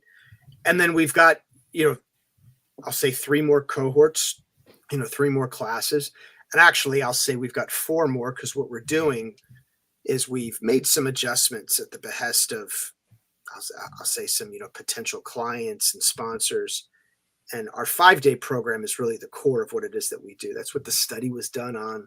We've got, a lot of experience with that. But a lot of people have said to us, hey, if you could condense it to kind of appeal to people for whom 5 days might be a barrier to entry. It's like, how about like a 2-day, a 1.5 day? And while I feel that to be somewhat suboptimal, because it's already very condensed, but we're like, all right, we can do that metacognitive piece, front load that, assume some risk with maybe some of the bonding, right? The group therapeutic, because you can only coalesce as a group so much in 1 day, or 2 days versus 5 days. So that's another thing. We'll do that end of October, early November. So our last cohort straddles October, November, and we'll run 2 2-day cohorts. So that's kind of exciting. This will be the second iteration. We've already run one to kind of validate it. We did a beta, and it was well received. So we'll do it again. So that's what we have coming up, in terms of the programmatics and various other things. So that's excellent. Yeah. Golf goes well. It just does. Yeah. My wife used to work at the Veterans Home here in Cameron, and they hosted one every year, and that thing was just massive. Oh yeah, It's just massive. My cadets and I went out there and did the color guard this year for the for the golf tournament out there at the Veterans Memorial Golf Course, and boy, that big crowd out there that day swinging golf clubs. It is. And it was a beautiful day for it too. She's had some special people show up maybe before out there. Maybe a couple athletes. There was a couple people. There was some actors that showed up. Yeah. There was a martial artist, and I'm kind of mad because I'm a martial artist. I didn't get to go out and meet the guy. We could have been over on the side, sparring or something. But no, my wife, they go out there, they'd run through cases of steaks, and cases of burgers. It was just an amazing thing. So golf does go well. So another thing I'll throw out to you. So we do Leadville. So one of our biggest fundraisers as well is the Leadville Trail Marathon. So there's another Army Colonel, Tony Hoffman, right? Army engineer, retired. He's a West Point guy, year group 91. He is what we call the CMO, the Chief Motivation Officer, right? For Team Leadville. And what we do is he'll recruit a bunch of crazies to go out and run the Leadville Trail Marathon, end heavy half. So Leadville, Colorado, highest incorporated city in the contiguous United States. So the race starts at 10,000 and goes up to 13,000 feet. So I've run the half piece, the 15.5, not the full marathon, but I'll tell you that the difference maker is the lack of air. I think say at 10,000, it's getting kind of thin up there. 10,013, let me tell you, you start getting a little hypoxic and losing, So that makes it hard. So, there's the mileage, there's the conditioning, and then there's just the that going on. So we do that. Snakes on a plane with Samuel Jackson and stuff. You don't know what you'd be thinking. So, I throw it out to if anybody wants to accompany us next year, because really the moneymaker for us is, here's how it works. If you run, we expect you to raise funds. So if you're going to run and be a member of Team Leadville, it's with the understanding that you're going to raise, $1,000 to $2,000. We do that with Classy, which is a crowd sourcing software as a service program. So you reach out to your network, you say, come support me. And we aggregate that underneath the overarching Leadville campaign. We made $130,000 through Team Leadville's great efforts this year. Wow, that's awesome. Yep. So hey, shout out anyone wants to challenge themselves. Be there you part go. of Team Leadville. Yeah. Go to the website, ping me. Well, I'll hook you up with Coach Hoffman, Chief Motivation Officer, and we'll bring you into the fold. You could do your mileage. You pay your penance now or later. He sounds like to 13,000 feet. Yeah, he sounds like an old PE teacher. Coach Hoffman. He sounds like an old PE teacher. Right. Yeah. That's all, man.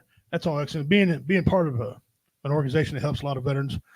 like we do. We appreciate gentlemen like you who do big volume help is what we call it. Now, I don't mean that disrespectfully. I just big volume. You guys do a great job at it. And I'm proud to be associated with some of those, like Veterans Community Project. We're going to perform for them. I'd love to come in and perform for you guys and with you guys for comedy. And I got a lot of veterans that are, well, in fact, everybody except one guy that performs with us is a veteran of the U.S. military. We got one guy that's not, Roy Anthony, but he's a good, funny dude. Oh, he's funny. He's a host on here on Tuesdays and Thursdays. He'll be back, I think, starting next week on running his show out until we're done. But so if you and I can talk off camera, about that. Absolutely. We'd love to do that. I've been involved with. I've had cities call us, little bitty towns, nobody's ever heard of, say they want to do fairs. I'm thinking, okay, I don't care if there's one or two people, as long as there's a veteran or somebody needs some help.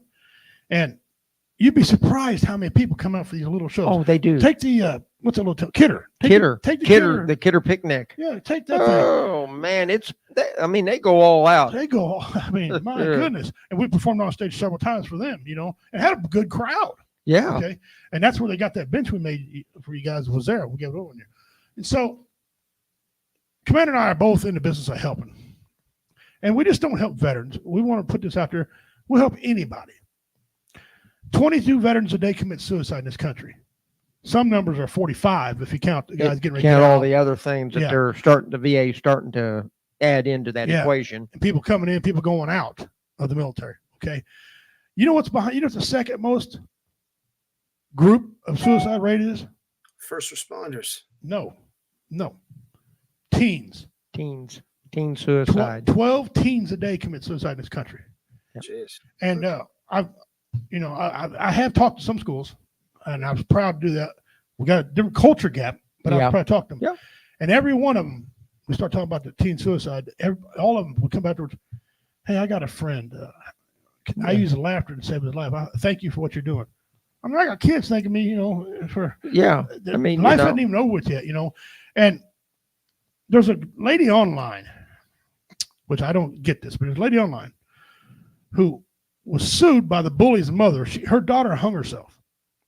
Being bullied and hung herself. The judge heard the case of the bully's mother and put a sanction on the victim's mom, so she can't put anything on Facebook, can't talk about it, can't do anything.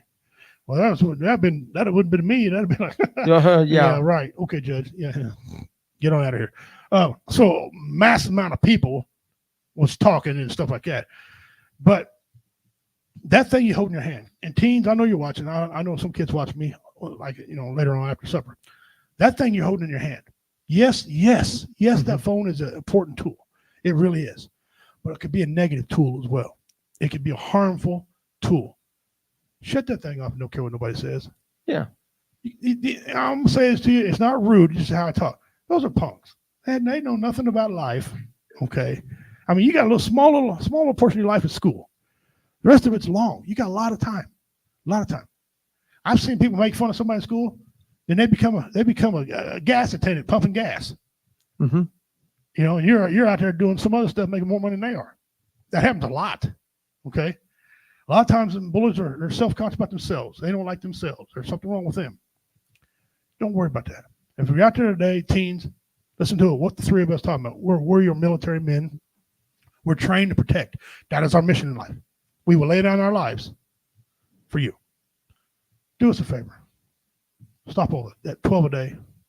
We don't want 22 a day. We don't want 12 a day.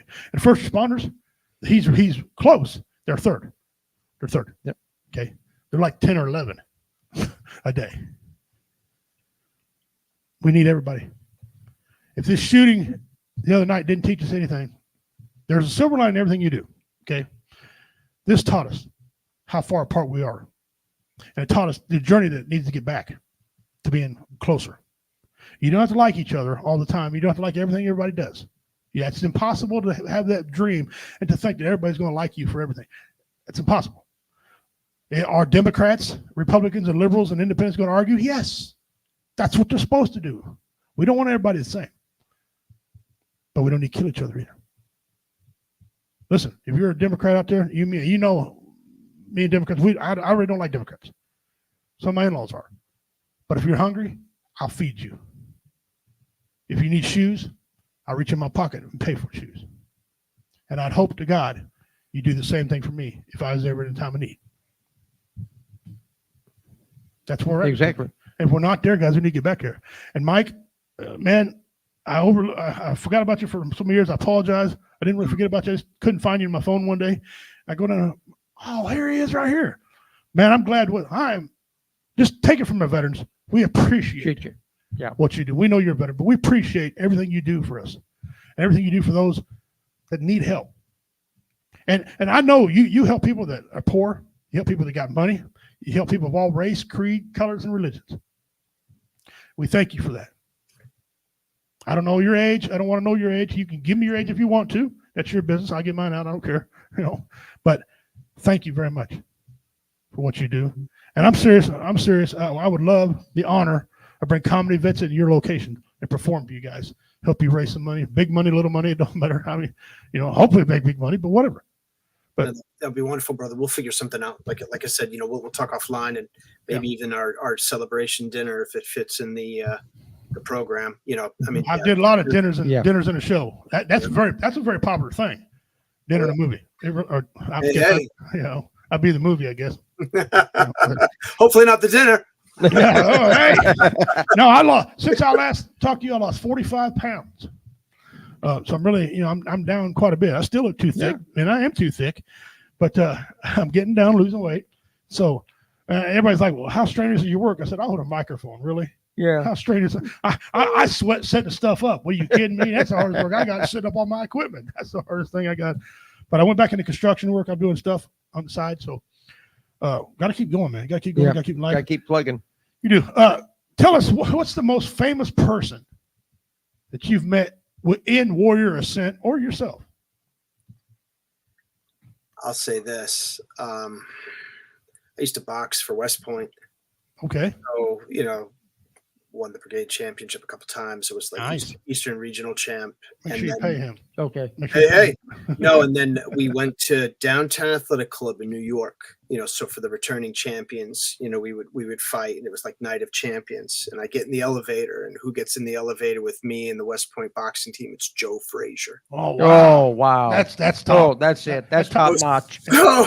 So we're like, holy cow! It's smoking Joe Frazier. Yeah, and I'll tell some of my sons, I coach football. I'm not a football player, but they're like, hey, come out and help coach. You can do the conditioning. I'm like, I can do that. But I'll tell my Joe Frazier story. People roll their eyes. They're like, please, we don't want to hear Joe Frazier story again. But we're like, one of my boxing teammates, Chris Mendez, he asked me, he goes, Mr. Frazier, do you have any advice for any young up and coming boxers? And of course I cleaned it up. Right. But Joe Frazier's like, yeah, he says, no women. That's not what he said, but he's like, no women at least 8 weeks before match. And I'm we're all like, all right, Mr. Frazier. We were thinking, hey, come in crouch, roll the Philly roll, the Philly shell, and, hook. That was keep that hand just right. Yeah. Is, I'm thinking he's going to give us some technical, pointers. And he's just like, yeah, don't, no women 8 weeks before. And we were like, leave the ladies alone. And it was like, hey, at West Point, Mr. Frazier, we don't have to worry about that. Yeah. I'll tell my players, it's just like, hey man, don't be messing with the ladies. I need you to be locked in. Locked in is what the DMT say now. Smoking Joe. Locked in. No, so Smoking Joe Frazier. And then did you follow UFC at all? I was a UFC fighter. Okay, so BJ Penn. Yep. He came out to First Special Forces Group and trained us up. So I got to wrestle BJ Penn. Okay. Didn't go well for me. No, I mean, Navy was great. He was like, hey, anyone want to wrestle? And it was like, it's like petting a tiger, Yeah. Like, I'll wrestle you, BJ, but hey, we're just practice, right? You're not going to beat me up. Yeah, just practice. No, that guy he's a killer, so I got to meet, and wrestle and get trained by BJ Penn. That was that's nice. That's nice. The most famous person I ever met, well, we could argue over how you meet him. I mean, I've met Chiefs football players. I went and talked to some of them. I imitate Patrick Mahomes. I do his voice. And I met him. He's like, yeah. But I think the most famous guy I ever met, boy, it's gonna be hard. I think Ken Shamrock. That's cool. I fought at St. Joe Civic Arena Okay. And he was one of the guys. He was a special guest there, and he came back and prayed with us and stuff. And this guy's a totally different man than what he is when he's being interviewed and getting ready to fight. Totally, dude, nice guy. Hey, you guys all right? You need mouthpieces? I'll go buy a bunch of mouthpieces and bring them over here. Yeah. Just good guy. And because of MMA, I've met Steve Blackman back in the day. I don't even remember Steve Blackman. I've met Dan Severance. That guy's big. The Beast. They call him the Beast for a reason. Yeah. Okay. Yeah. I've met Tank Abbott. Okay. Yeah, and they were getting ready. When I was going, I was getting ready to fight Kimbo Slice. Now, I never stood face to face with him. I was getting ready to. And if I beat Kimbo Slice, they were going to have me fight Brock Lesnar. Yeah. Seriously. Oh, my God. Yeah, I was going to fight him, but he took the Corwin fight. Okay. And I never did get a fight. There go my brain again. Anyway, Kimbo. I never did get a fight Kimbo, and then when we got ready to fight, he ended up dying. Okay. So Kimbo died? Yeah, Kimbo Slice died. Yeah, he died. I don't remember what up, but he died. So I was all excited. Boy, I was training real hard, and I was good. I mean, I left people in my wake. I had 6 fights in a row where people left on an ambulance. Okay. Jeez, man. Right out of the ring. But I never fought in MMA, that league. I was always doing like King of the Ring or smaller. Still, but jeez. they were trying to make me a name, and stuff. And it didn't. And then I ended up fighting a guy, and good fighter, good guy. And then I lost my last fight. My last fight, I was 42 years old and was still fighting in the cage and winning. That's old to be fighting, brother. Yeah, that's what they say. But I was winning. It's a younger man's game, man. And what is, a younger man beat me up. Okay. He really put it on me. He was 24 years old. But he got up and he goes, "There's no way you're 42 years old." He come up later on and he's hugging on me. He goes, "You are a bad man." He goes, "Let me see your driver's license." I showed him. He goes, he said, "Man, I hope I hit as hard as you do at 42. My goodness," he said, "one more punch and I'd have been sleeping."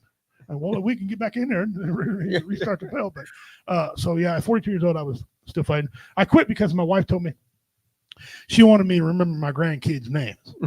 I met these little dudes, and I tell you what. but now I didn't have a whole bunch of them by then, but now we got 12 of them, 12 grandkids, and my wife just had one. Or, not my wife, my daughter just had one. My daughter just had one. You hold that on me there, buddy. My wife can't have any at all. I mean, do you have like a wrestling and a boxing background? I mean, I got the traditional. Traditional martial arts. I studied 6 styles of martial arts over in my life. 3 of them I can't use in the cage because they're Krav Maga, Marine Corps line, which that's a dead. No, dude, we did that. A guy named Don Vito. Yeah, and that's in special forces. Yeah, then we did jujitsu and all that. Well, stuff. I had Krav Maga, which you can't use in a cage. Line, most of that stuff you can't use in the cage either. But I did study Kenpo. That was my main one. I studied Kenpo for a long time. Believe it or not, I did Kenpo when I was a kid. Yeah, so Kenpo. Now I do judo, Goshin judo, and Goshin jujitsu. Okay. And then American freestyle karate, which I used a lot of that in the cage. I mean, I did a lot of a lot of kicks and stuff like that. So I had a traditional background. And then my son won trophies wrestling. Okay. And so I taught him how to wrestle first, and he just took off. I mean, his dad told him, hell, he got into good guys, and he kept winning. My son, matter of fact, went to the same college as Bobby Lashley from the WWE, the wrestler Bobby Lashley. Look him up. Big old giant dude. Bobby, him and my son went to the same school. They're in Central Missouri. So pretty good play. But that's a little bit of my history. But and plus I got a lot of street fights and arrested a bunch of times, and judges didn't like me, and cops didn't like me for that matter either. That's why I got a reputation of where I am. But I mean, I married a beautiful woman, and she calmed me down a lot. And plus, I went to the VA and got checked out. I tell you what, guys, don't be afraid to get help. I'm as macho as they come, as tough as they come. And in 2009, I was losing my family.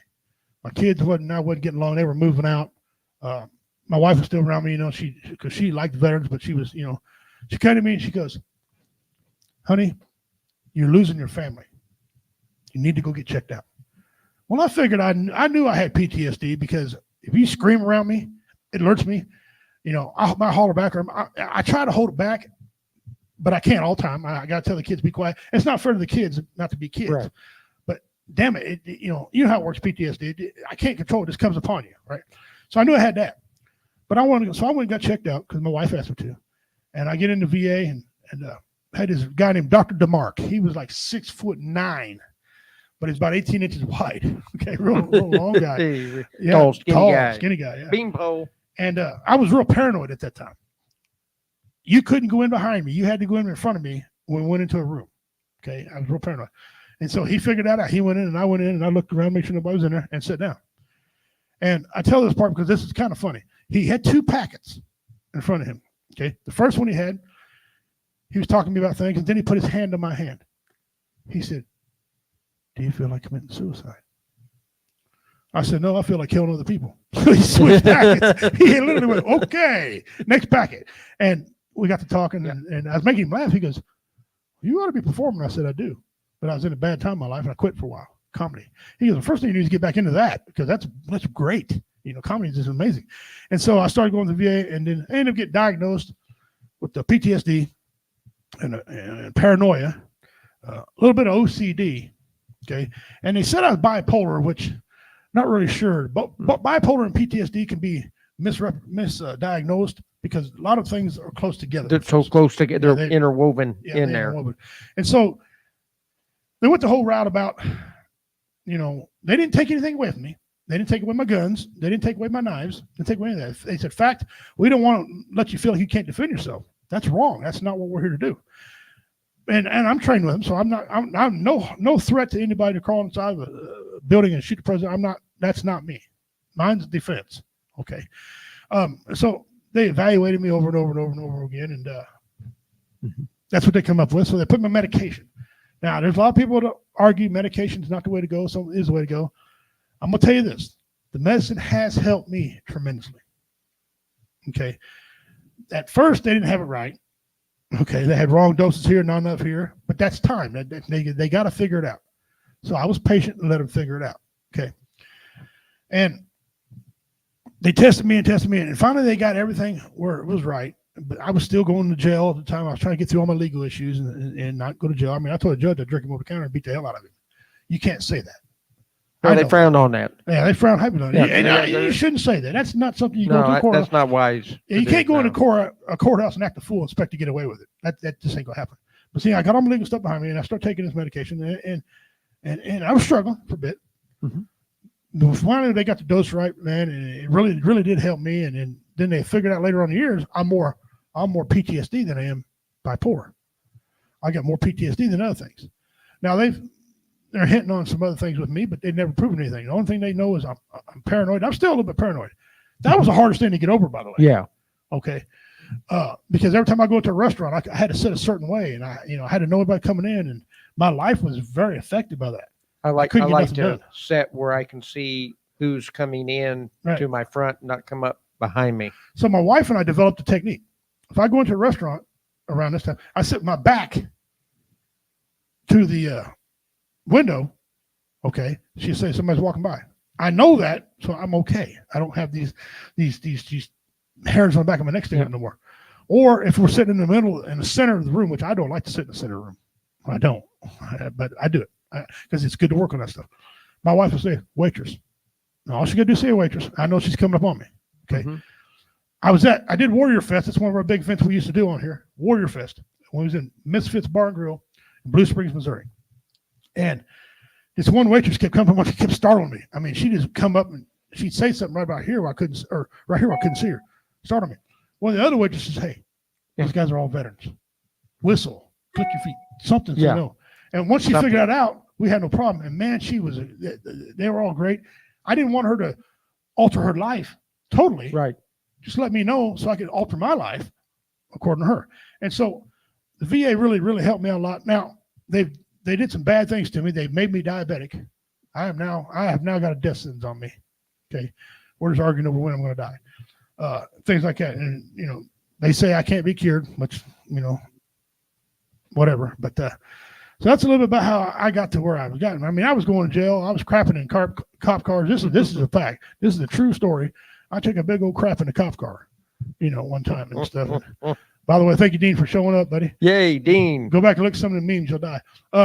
And guys like you help guys like me, and then we start to get a camaraderie. Before you know it, people are like, hey, didn't you help that comedian guy? Yeah. Well, help me too, man. He's, and so it's kind of a long story, but I want to tell you a little bit about my background. And I appreciate the hell out of what you do, Mike. I really do. Yeah. It is Absolutely. awesome. I appreciate you guys. Yeah, Dean still suffers from PTSD as well. His wife and kids scared the hell out of him because they're walking behind him all the time. When my wife and I first was dating and got married, she'd walk into the room. She could walk down the hallway, right? I'd be sleeping. I'd sit up and look at her. She thought that was creepy. But I couldn't hardly sleep because I had to have a dog. I mean, I love Rottweilers. I have a Rottweiler who would eat you if you come near me. And I had to have dogs around me, things to protect me, let me know somebody's coming. And I used to sit up and freak her out. Yeah. Like, I don't do it now. Now I'm sleeping. Hit my fat ass. I'm going over and sleep. I ain't mess with you, woman. So that's a little bit about what us and some of the things. And then I was a comedian a long time ago, and then I quit for a while. I was married to not a very good woman at first. Then I married this one. But Jeff Onyx, I give Jeff Onyx a lot of credit. Jeff Onyx got me back into comedy. Jeff Onyx is a great guy. He's awesome. He's the commander of Comedy Vets, the regional commander, or national commander of Comedy Vets. And my friend Taifu Panda kept me in it. May he rest in peace. He kept me in it. And so that's a little bit about your boy here. And I hope I didn't bore the hell out of you, but I wanted to tell the story. These things work. We start making people laugh because we know medicine don't work for some people.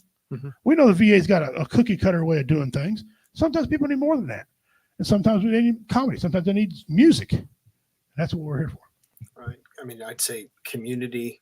That's the other thing, knowing that they're not alone. So many people isolate. We run into all the time, man, is the modalities that we teach. Yeah, that's important. But so many people are like, man, hey, I've been seeing a therapist for months, if not years, and it's been helpful. But this is different, being around other dudes very much like me, who when I say, this is what I'm dealing with, this is what I'm contending with, they're like, no, I get you, man. I feel the same thing. And they're like, really? Yeah, you're not alone. That's important, is that validation, that like authentic, yeah, no, I get you. Mm-hmm. That you're not the only one out there. Yeah, you're not alone in your suffering, as they say, because so many people feel like I'm the only one. No one gets me. The other one that's, I'd say, less intuitive, but just as powerful is, we'll get guys that are, hey, Marine Scout Sniper, or, Airborne Ranger, whatever. And those dudes will be like, hey, I'm really struggling. And then there'll be a lot of dudes are like, oh, so I'm not the only one. I'm not, quote unquote, the weak one. There's so many dudes that I think, hey, if I were tougher, I wouldn't be feeling this way. And it's like, that's not it, brother. No, that is not it. I mean, that's totally the other side of the coin. I mean, look, I'm an MMA fighter. I live in the country. I cut wood. I run axes. I train dogs. I fight. So no, that's what I'm saying. I mean, you see a dude like you and you're like, this guy, I mean, he doesn't shy away from that stuff. He's a tough dude. And I'm telling you, you may not think that's important, but there are dudes that are like, oh my God, so if that guy's dealing with it, all right, I'm not, just, weak, or I can't hang, or that's not it at all. It's like, no, man, you see bad stuff happens to you. And the other thing too, we see it all the time. You get some people, they were in the thick of it. There are others, they just, like, especially with our first responders, they just see bad stuff. Day in, day out. Absolutely. There's a difference. I mean, the pressure from a soldier, what he goes through, and he sees a little bit of combat, and he sees this, and and how he's trained, it really gets to him. First responder doesn't really go into combat per se, have people shoot back at him, but they see car wrecks, they see decapitations, they see people's bodies ripped open, and the things they got to see. When you get a call in that you've got to respond to an accident that is a serious or a fatality, you've got a certain amount of time while you're en route, to get as much information through dispatch to you as possible, to where you can start to mentally prepare yourself for what you're about ready to walk up on, but you're never really fully ready to see what you're going to walk up on, because they're all different. Especially if a child involved. I quit. I resigned Father's Day of '82 because I swore I would never pick up another child as long as I drew a breath, and I walked away from it. And it was on Father's Day of '82. Never again. No. Guys, we're at the end of our show, man. Darn, that went quick. You guys go back and listen out there. If you want a donation or make a donation to Mike, tell them how to make. If they want to make a donation to you and your outfit, tell them how to do it, please. Absolutely. Just go to warriorsascent.org and you'll say, hey, if you want to sign up for the program, if you're somebody that might need to avail themselves of what it is that we do, veteran, first responder, you can get on the website and then apply. And then you'll see the other button will say donate. If you want to donate, there it is. Nice. Oh, sweet. Nice. Guys, if you want to donate to us right here, top of our screen, there's a QR code. Please click on that. If you can afford a little bit of money, we appreciate it. That being said, guys, listen, we're not going to give much closing today like we normally do. We're just going to say this. Knock it off. Quit it. As to say in my native language, hesty. It means quit it. We need to steer more positive thoughts. I'm not saying you got to like everybody. That's not what I'm saying. We don't need to just kill people because we disagree with them. I know the thoughts pass through some of our heads, but we let it go, right? This is a very trying time coming up. The elections are now amping up. They're going full tilt. Both candidates have vice presidents. You're going to hear a lot of things from both camps. Do your research before you believe what you hear. I'm a Trump fan, but Trump's he hadn't been exactly honest in some of his stuff, and in Biden's camp, he hadn't been honest in some of his stuff. Okay, but that's not up to me to tell you. I want you to research it yourself. But let's not shoot each other. Yeah. We've had too much in this country, not just presidents. I'm tired of turning on my YouTube or my Facebook or TV, and there's a mass shooting going on. Mass shooters, listen, if you're out there going to be thinking you're going to be a mass shooter, you're going to die. Yeah. The odds of you living are not very high. You will be shot too. Okay? You might go in and do your little thing, but what's it proving? It just proves that we're farther apart. You're not going to bring anybody together by shooting somebody else, a mass bunch of people. Okay, your name ain't gonna go down in history as a hero. All right, John Wilkes Booth is not a hero. He's an interesting read, okay, because you learn about him and what happened, but he's not a hero. And you know how he was killed? He was hiding out in a freaking barn like an animal, and they killed him. He died on the front steps of a house, if I believe that's correct. Yeah, okay. Front steps. Okay. Where's the hero status there? He didn't get a chance to get old with his kids. Be a grandfather.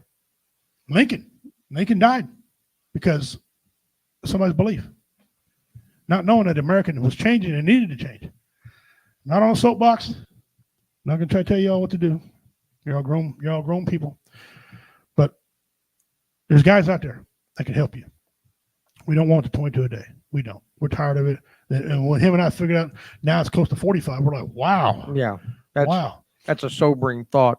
We're close friends here with Mike Kinney. The show's close friends with Mike Kinney. He comes on here and he tells you about what he can do for you. Take advantage of that opportunity. Take advantage of it.